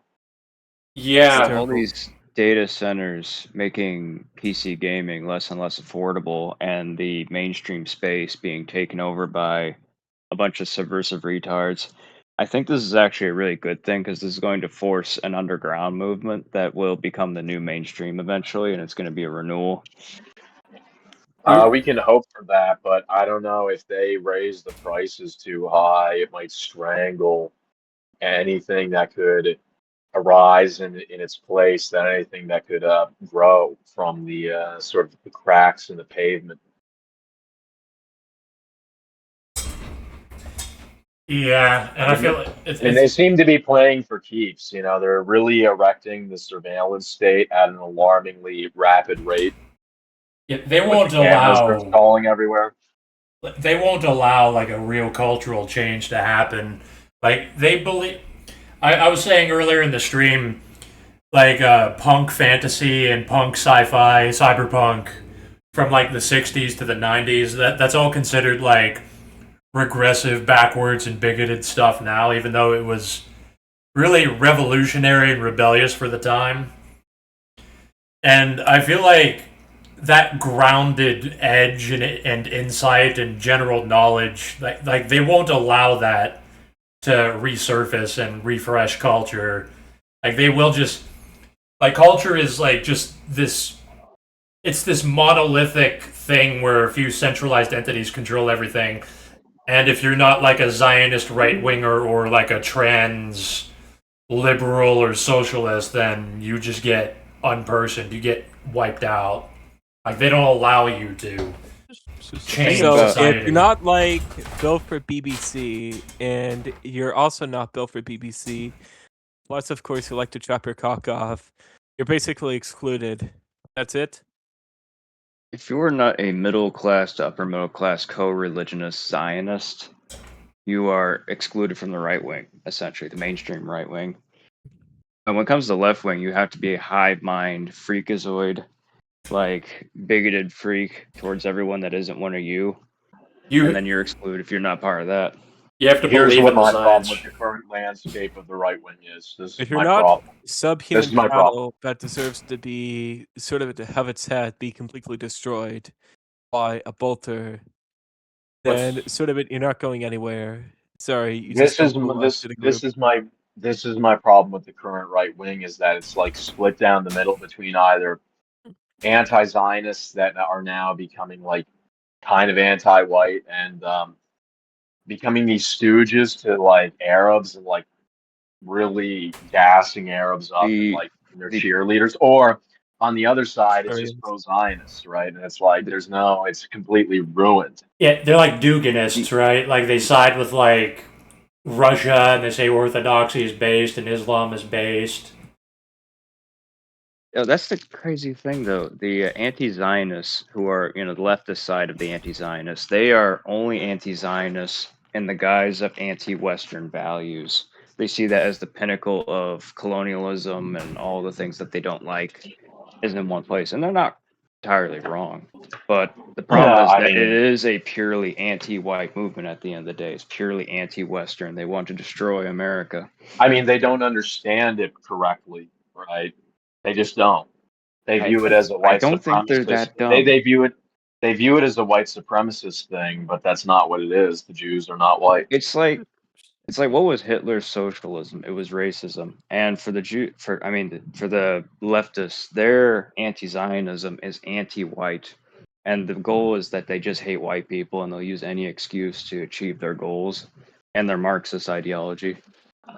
Yeah, like the problem, like I've ranted about capitalism a lot, but like what I found from other people that also mainly rant about capitalism is that they overly fixate on economic conditions and undermining what they call social constructs, as if like something being imagined and objectified is like not real. We have to like on principle undermine whiteness and heteronormativity, and they also have this belief that white people are inherently bigoted capitalists, and we can have a socialist or communist utopia by having like a Brazilian mixed race wonderland. Their views are more racist than even the most racist right-winger that you know, because they believe all Western values are inherently genetically tied to white men, and that only white men can perpetuate Western values, which are racism, and if you destroy that, you have utopia.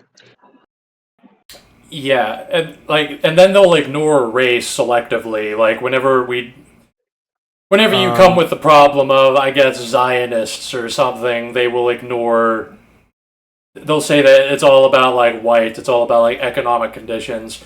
Because what I actually hate about Marx is that his conclusion is like his form of enlightenment is basically to remove these economic conditions that keep you from reaching your full potential and like warp your personhood, which I don't agree with. Not to interrupt. Oh my God. Go ahead. Sorry for interrupting. I apologize. We're getting people have been complaining that the stream is not working in the live chat on YouTube, and you're getting the white circle of death turning around. Looks like my connection is throttling. I'm recording this, so I can. Okay. It's my connection just throttles for some fucking reason. What were you saying, Jack? I think it's kind of working, and now it's not working again. I think my biggest problem, really, is that a lot of Marxists simply just do nothing. I mean, they're not really all that interested in actual economic policies. They just only want to suck that BBC. That's it. They love niggercock. Okay.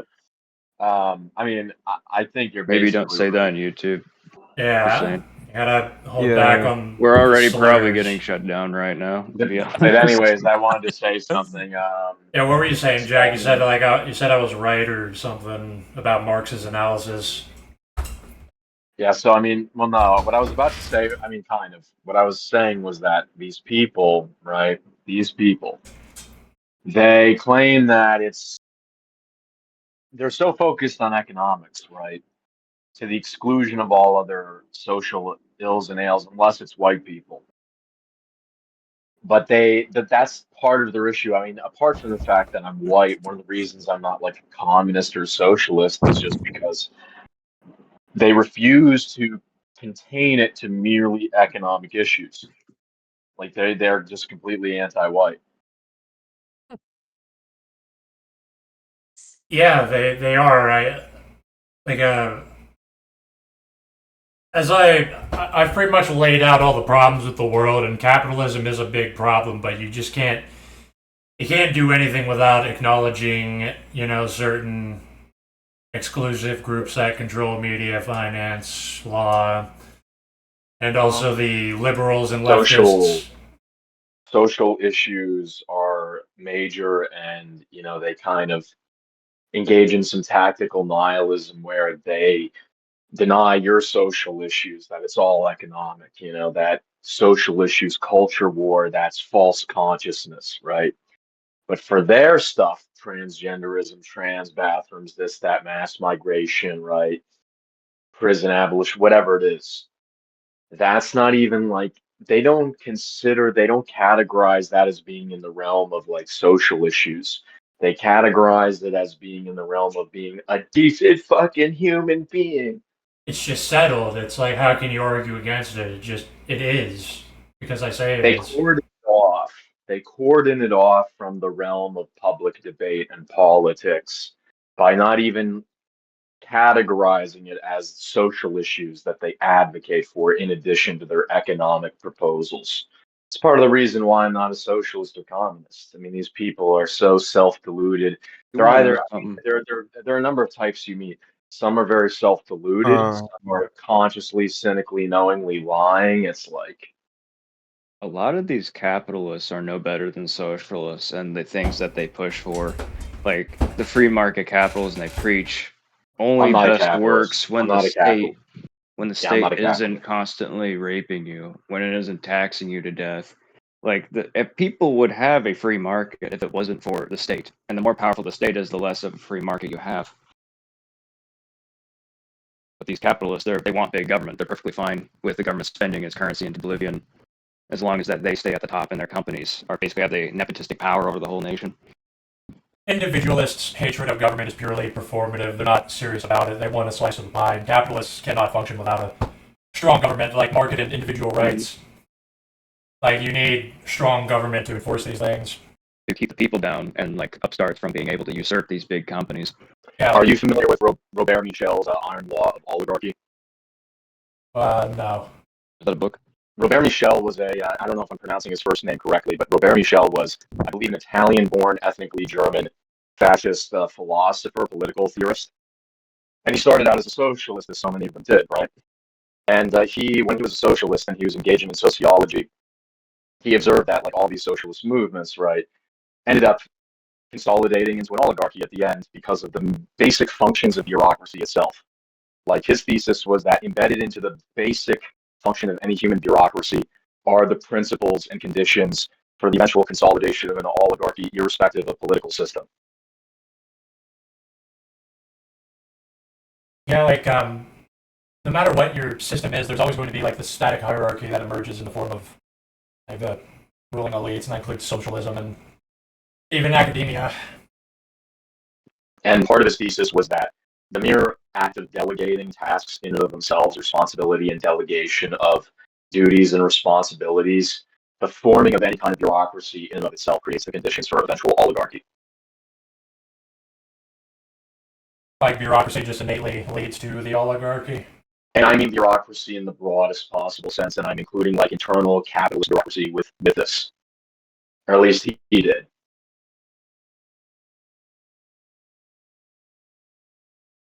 Yeah, like, I guess oligarchies are He might pretty be much... worth a read.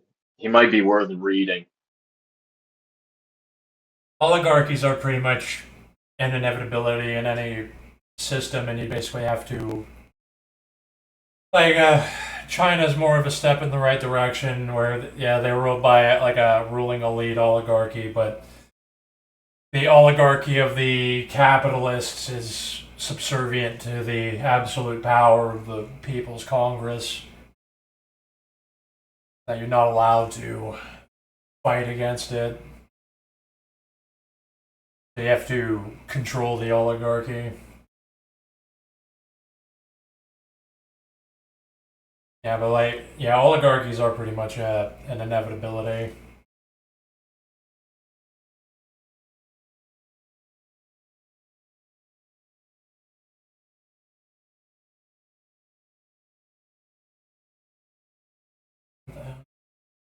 Is this voice chat dead? No. No. Okay. I saw like a yellow exclamation mark popping up. No, I was just leaving space for other people to chime in because I had already talked at length. Yeah, I'm just kind of baffled by the stream, how it's like dropping to 0 kilobytes a second. I've been having this problem. Like, I would be re-uploading my manuscript to Gumroad and Amazon over and over, and I would have no upload speed for some reason. You know what it is? Well, probably, yeah, we're getting throttled by the Z's. I showed up. I joined the stream. Yeah, I mean, So bad. we're all getting the hammer brought down on us. Like, it's just gonna happen. Like one of these days, they're just gonna nuke my channel. They're gonna nuke this server. We're gonna do it, and then we're just gonna come back as before. We're all Probably standing not. in line at the gallows. We're all gonna fucking die. This is our fate. That's why I just started writing books so that like some aspect of myself will continue to exist after they kill me. That's why I do I my mean, I've stream. already bought your book, and it's all right. I've actually kind of pre-ordered it, and sort of just read through it. Actually, mostly I just want to see if it could be a good way, of course, to probably be introduced to Hegelianism, so that I could actually just read Phenomenology of Spirit, which I plan on reading after I'm done. You know, reading all of Martin Heidegger's Time and Being. Yeah, I devote the first 50 pages to Hegelian concepts. Not even to like make people into Hegelians, but to introduce actually abstract thinking to people that like abstract thinking that doesn't use analogies or space time. Like, so you can actually understand thought itself. I mean, my biggest. At least they're doing a lot better than how Bronze Age pervert just completely defiled Friedrich Nietzsche by just turning it into a big gay LARP. That's it. Well, that's what most. That's what influencers will pretty much always do. That's why they're successful. To mislead people. I never Back paid in the attention to day, Bronze Age he was Pervert just because called I never himself this. liked him and always thought he was annoying. You're correct. You can always just call it sophistry and just call them sophists, which Aristotle has already done 2,000 years ago. And if he saw this, of course, and had to sort of just tell you what to do about it, he would just simply just inform you that you should call them sophists. They're just misleading, of course. Obviously very misleading. And are meant to go, of course, and manipulate you pretty much into believing in a sort of this falsehood. That's it. That is about it. Yeah, and they got successful before they finished, mentally developing. They've developed these routes that lead to positive reactions from people and lead to dopamine releases in their brains. And it all works well enough. That's people accumulate status and wealth, and you don't have to really mentally grow anymore. You can just stagnate. That's what every successful person is, pretty much. I mean, but it's and to put it to add sort of an extra amount of World of Darkness LARPing, and spiggery, because I love to do that on sort of at the inconvenience of literally everyone else. Kind of what I like so much about World of Darkness is that it's incredibly authentic. It's deeply raw, of course, about how it tries to portray the world itself. And I do feel like there are very, very, very few pieces, actual works of art that really does this, though. Like, most of them kind of are either really out of touch, like, Modern Futurama, The Simpsons, Family Guy, etc., or sort of it is far too pussyfooting to do something about that. But a lot of the old World of Darkness kind of just was like that, and sort of when you try to go and map that out, that sort of framework to today, it nearly fits very well into that mold. Yeah, it's just general idea, like even old cyberpunk and punk fantasy would generally this force of wanting to employ general knowledge and not caring how it looks and being willing to go against the status quo and utilizing the supernatural creatively without making it the focus and remembering you have to tell a story that is made of meaning and thoughts.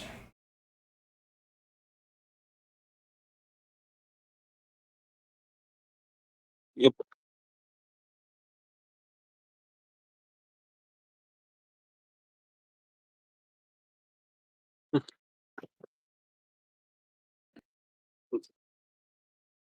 I'll probably end the stream in 18 minutes because it's clearly just gonna. Are you still at the clearly hospital? dead. It's like hitting 0 kilobytes per second repeatedly. Just- Do you live? I think I do know you live in the Appalachians, if I'm correct. He lives near me. Somewhere in Pennsylvania. Yeah, Dags is my neighbor. He's a neighbor.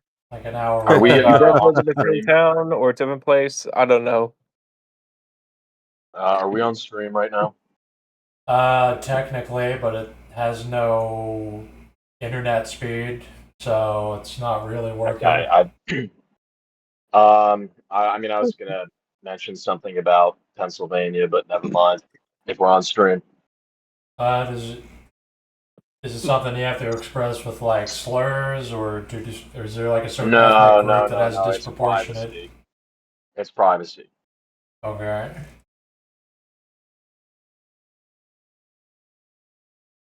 Does Pennsylvania have Mothman? No.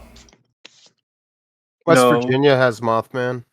We're right next to West Here in Virginia. my state, they also have Mothman too, but usually, of course, they like to drink firewater. Lots of firewater. That mean alcohol? Okay. Huh? Does that mean alcohol? Yeah. It's the type of alcohol that Indians like a lot. You couldn't handle this firewater. Me want my firewater. Yeah, we just have fucking shitty Kecksburg UFO festival with We like went from 500 people at it. like 40 viewers to down to 12. That's how bad Yeah, the because stream it's not fucking. The stream doesn't work. Yeah, can't blame them. Everyone else fell asleep. Some guy being randomly throttled. Probably because we talked about the wrong things. Well, look, maybe I'm a targeted individual, and maybe I brought bad luck to your stream. So I think it's about time for me to bow out. You're a young white man. How are you not at TL these days? TI. Yeah, TI. But so yeah, I'll bow out of the stream. Celtic made a mistake nominating me because I am cutting class early. Have a good night. Later. See you, mate. Bye. What? I like what we're having discussions on Celtic streams and stuff. Like Thomas White. We were talking about how people are like, why do you think people are targeting you? Not even famous. Famous people don't get targeted. They're literally part of the system. Yeah, actors. People like that everyone, price factors. it would target you if you're a small person that's threatening. I am already accepting that they're gonna like wipe out all my books from Amazon. There's a right now on social media and everywhere pretty much. There's like they've let go a little bit, so people are saying what they want and doing what they want to a degree.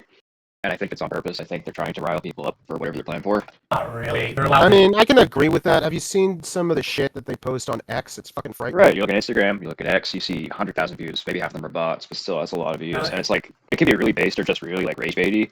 But either way, I think they're trying to hype us up. That's my thing. Zionists talking about killing black people or Muslims is not like threatening to the system at all. No. Again, it's like they're trying to hype us up, not to like go against them, but at each other. More importantly. I mean, they're definitely trying to control the dissidents and militancy. They're trying to make you think that, like, oh, Elon Musk is based and Israel's based and going to help us kill all the He's going to lead the people. revolution, guys. He's going to lead the revolution. And that revolution is World War III against China. I want you to watch Citizen Vigilante where billionaires shoot brown people. Yeah. I was going to see that movie too. I have it. I watched it on one of the free sites. And it had, like, kind of two interesting scenes, but the movie was kind of meh. And also, the director, he's, like, a crazy half-Jew, apparently. Yeah. He's a diehard Zionist who's like, yeah, Israel's based and we need to help them kill all Muslims. But at the same time, we get eradicated by every piece of scum in the world. It's always the same thing. It's like, who's allowed to talk about being racist and killing marginalized groups? It's always a Zionist. Every single time. Mm-hmm. You could be as based as you want as long as you're on the right side of the current world order. Like, in some post-JQ world, maybe, people's stance on Israel won't be as good of a litmus test, but right now, it's like, oh, this guy, you think you're based? You're talking about, like, killing people, immigration, what's your opinion on Israel? Oh, Israel's based, they're white, and they're fighting for civilization, they make the GDP go up, and they're going to kill all Muslims. It's like, yeah, I know. They're a liberal country. They have liberal values, but they're also based, guys. They're also based. They're based because they, like, literally just bomb shit-skin babies or something to promote appeal, of course. They kill their savage neighbors. That's fucking based. That's Crusades, guys. They steal your money. They steal your money to prop up their own corporations that spy on you and censor you. It's free market capitalism, man. You guys stimulate the economy.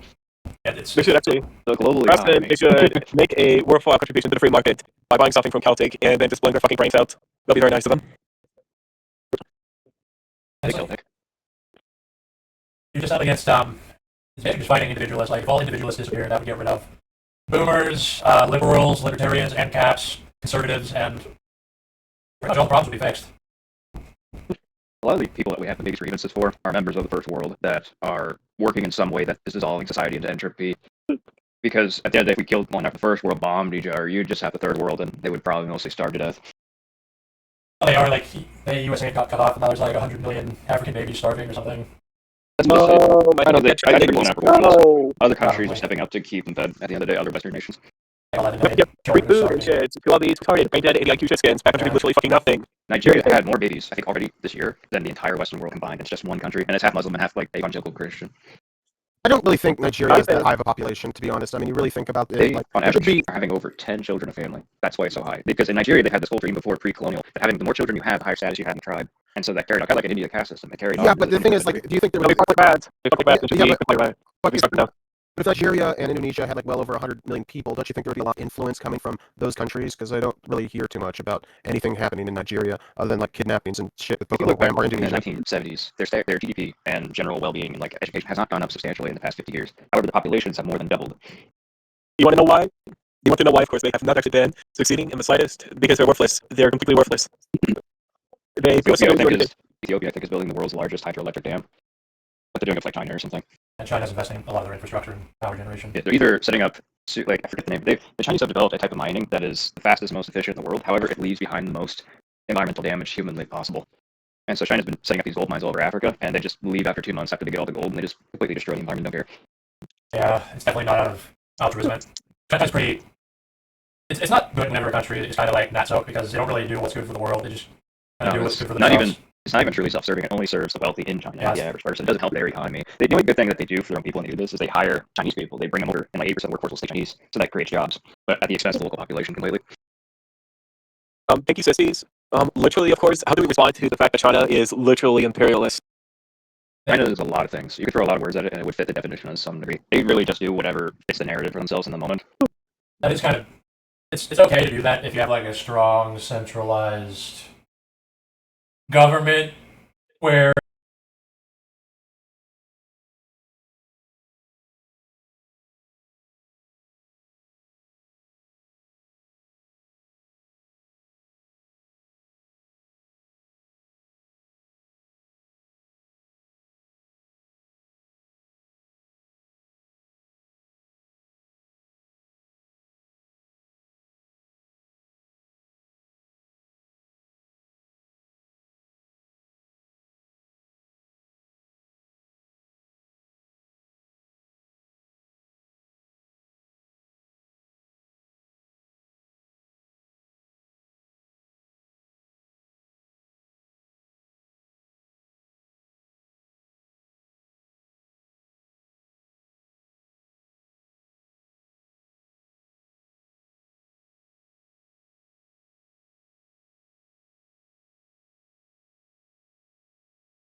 you just do whatever. They have more knowledge of like economic forces and things. They don't have religions around capitalism and retardation They don't like in the have West. societal limitations to how far they will go to achieve in like selfish ends. Yeah, they have more homogeneity and general knowledge on their side, so it works for them. Whereas liberalism kind of just devolves into hyperinflation and debt and mass immigration and a police state. Liberalism can only truly thrive in like a urban environment where it's a hyper competitive environment, but there's also like an easier life comparatively to living in the sticks.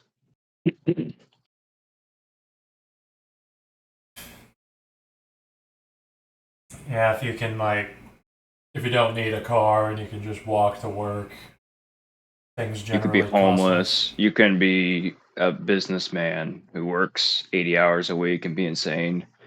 You have a hyper competitive environment in terms of like social. So you can't form like real community because people are at each other's throats too much. Yeah, especially with urban areas, like human life doesn't really matter, but it kind of also doesn't out here. There's lower people, lower opportunities, lower prosperity, so human life ain't worth shit out here. You do know Wolf slumbers though, so you do have like a sense of community there, and that's perfect He right there. lives an hour away, so that's like Yeah. not practical. I mean, you're always you're always if you're ever in my area. I keep the option open. Like, if my dad dies and he leaves me some money, then I would possibly go to Pittsburgh, and I'll tell you that I'm coming up, I guess.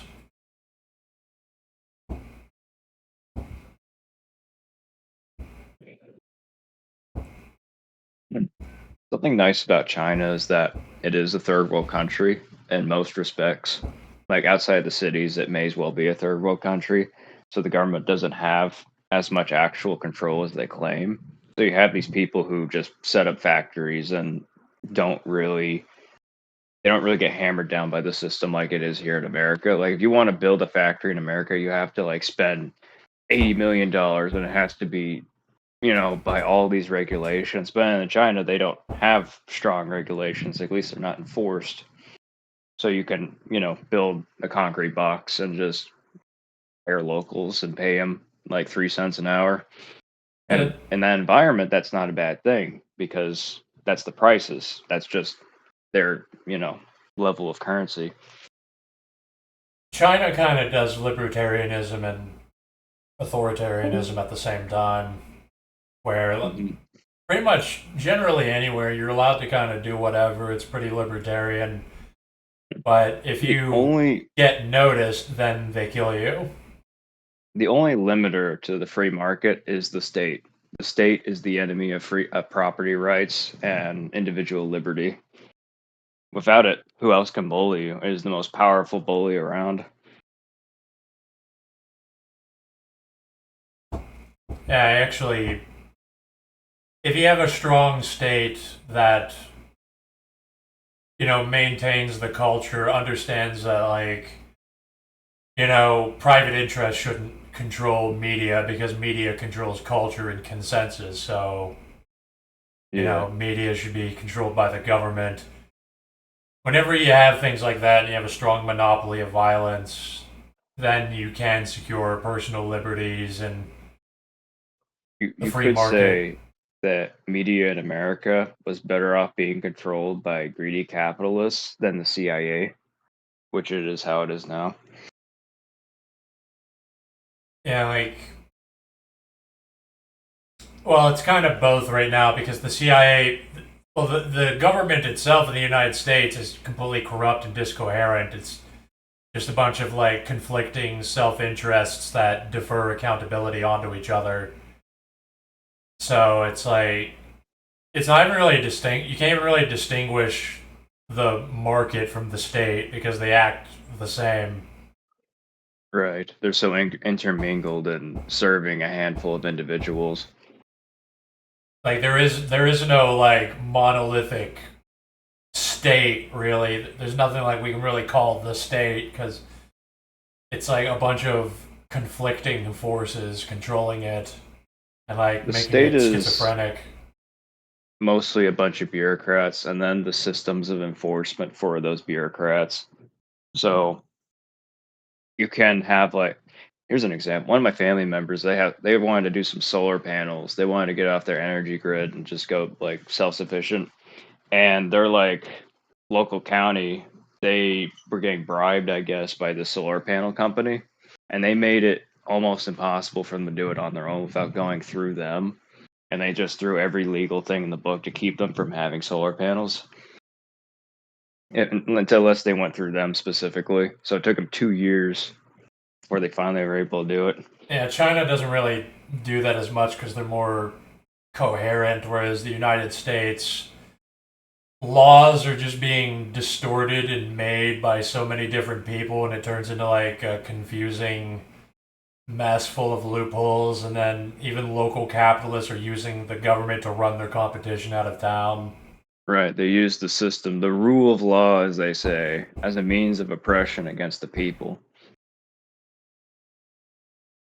Yeah, like this is patently why you're not supposed to allow. This is what You're I supposed tell to a lot control of capital. Republicans and constitutionalist type people. I tell them like the only thing the Constitution, the Bill of Rights serves at this point is to strip you of rights, to turn it against you because it's selectively enforced.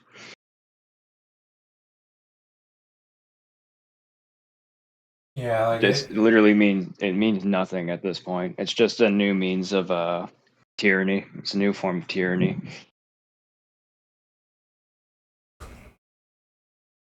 yeah, it is. There's no like why China is generally better is that it is obviously corrupt and dominated by ruling elites, but it's It's more also consistent. more incompetent than us. Like in China, you have people who take the fuel out of their missiles and their silos just to like cook food. Like they are extremely incompetently run, but that's part of the reason why it's nicer in some parts of China than it is in the United States.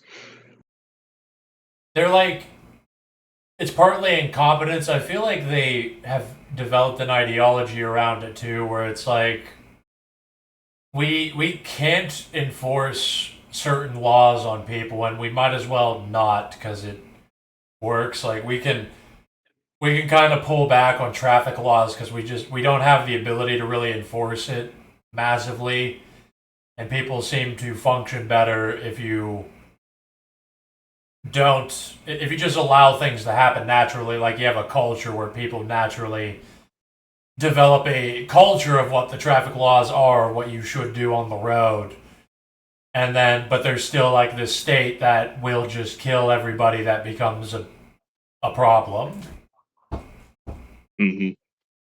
Like that's why I say that like there should be we can have you could probably only have personal liberties with a strong state, like a strong state that allows a bunch of things to happen, but this state has absolute power, controls all the corporations, controls consensus, can just kill people. People are only free as far as they are self-sufficient inside a community of people. If that community can be self-sufficient from the greater outer group, then they are free. But if they are dependent upon systems or the state, they become slaves.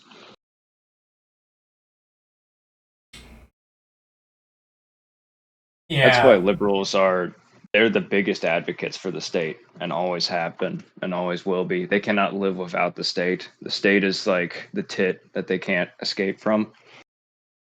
That's why the state does not fear them at all. They'll let them riot, they'll let them pillage and destroy the cities and go after small businesses because at the end of the day, they are the muscle, the retarded muscle of the state to justify bigger government. Yeah, liberals including conservatives and libertarians who only performatively hate the government. Like because with liberalism, it's individualism where you have to discoherent literally society for your own profit, so that the state turns into this confused, insane tyranny that like nothing even makes sense. Like, with China, things make more sense with its tyranny.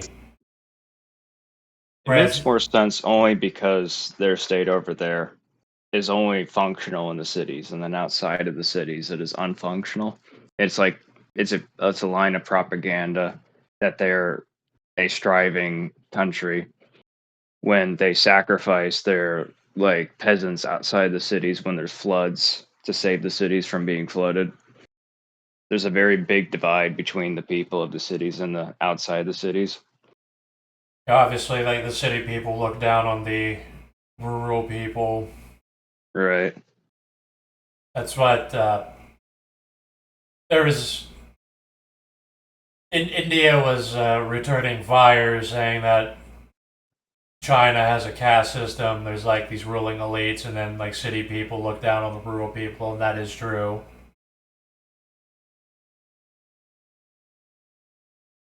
I actually wrote about that.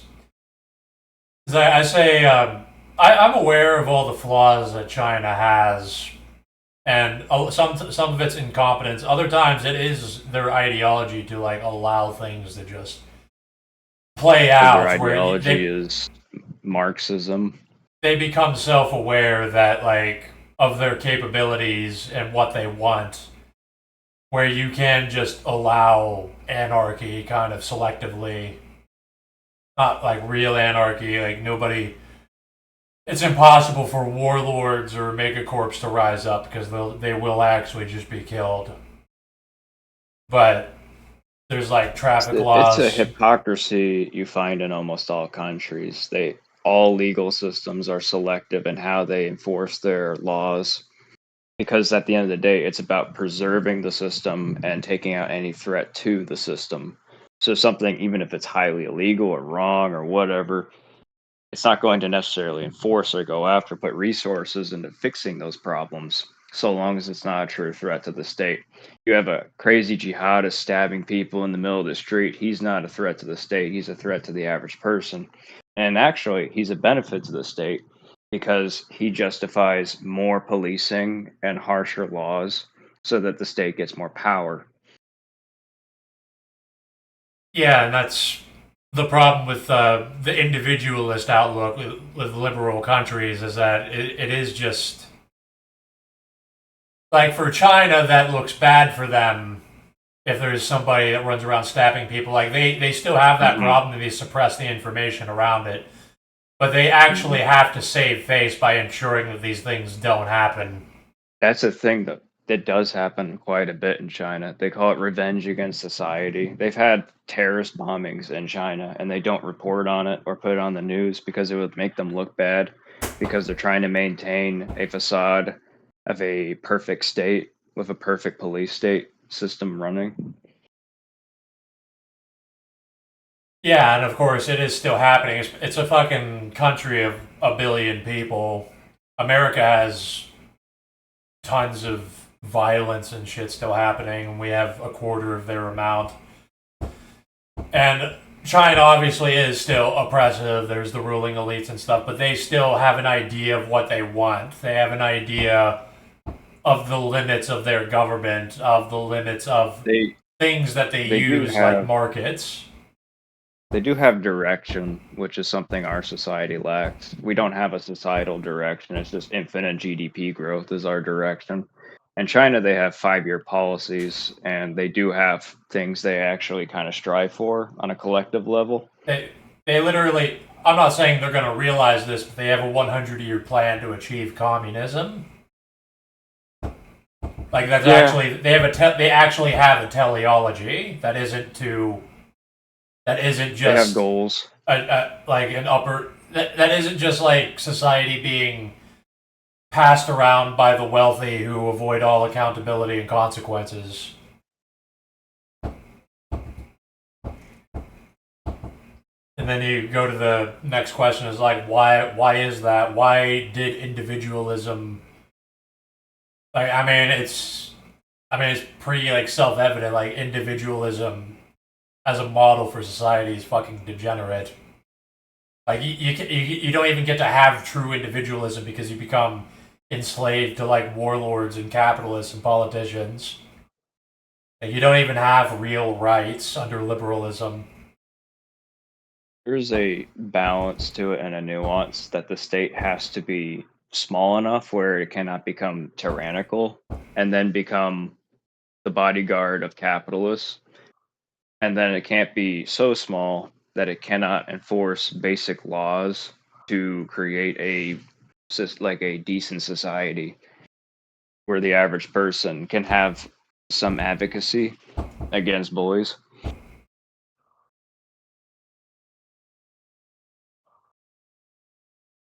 See, you can't even have like a small government because innately in society, like in the modern world, you need to control mass consensus. You have to have a central bank with money printing and manipulating the economy and having these vast networks that have to deal with other countries.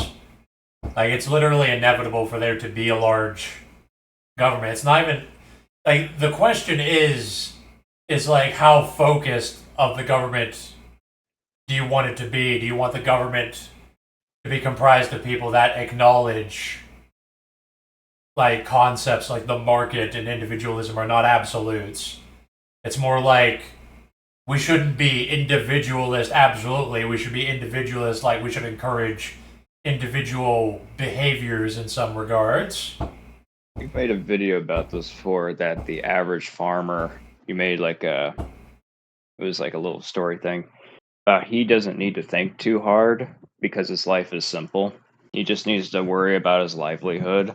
And he's not in a hyper competitive social environment, so he doesn't need to think of philosophy too deeply. That's your average person who's living outside of a large populated area. He's just thinking industriously and being simple. Well, that's what everyone does. Is they just focus on their skills and what accumulates them more resources. That farmer will complain about unions and the government, and then he'll beg for subsidies because he doesn't even connect these things together or care. Like this is just the masses in general. Like they don't know, they don't care. Society needs to be led by people whose basically their job or even their calling in life is to know and care about general existence. And then they advise the people with skills to act.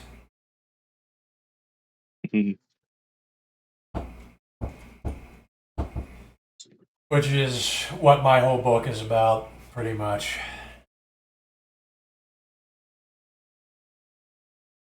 Wrote a new book.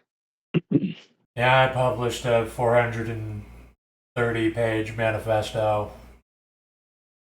That's big. Yeah, I just uploaded a video where I was reading like 40 pages from it. Okay. Because I pretty much do observations on everything. I talk about liberalism. I say China's pretty great.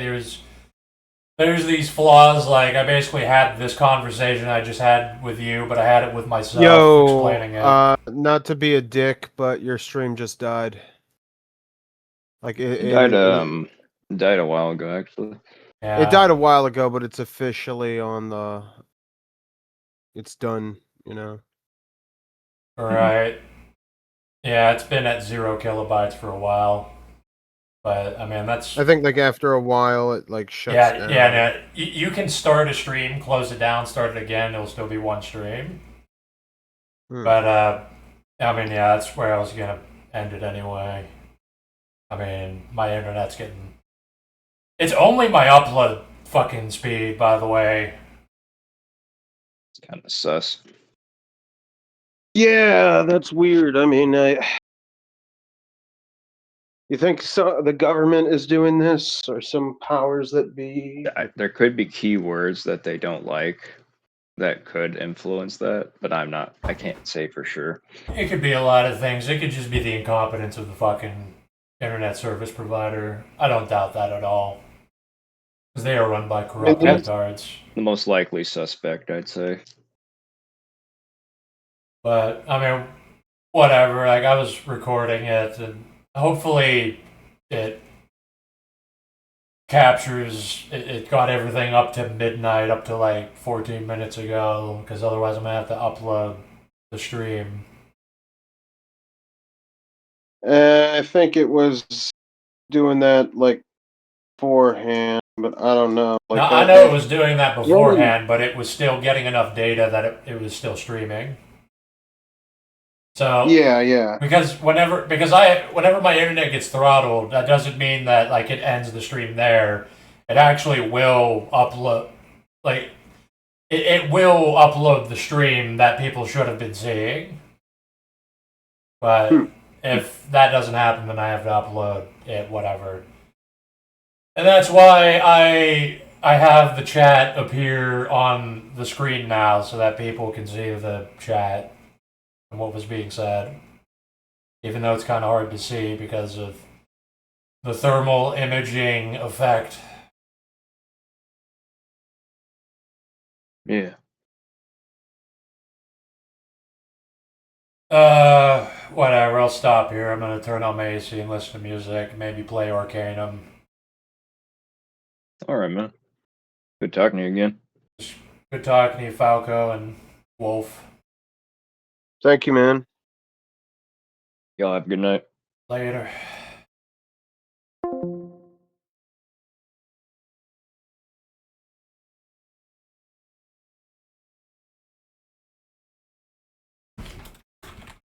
Just ended it. Whatever.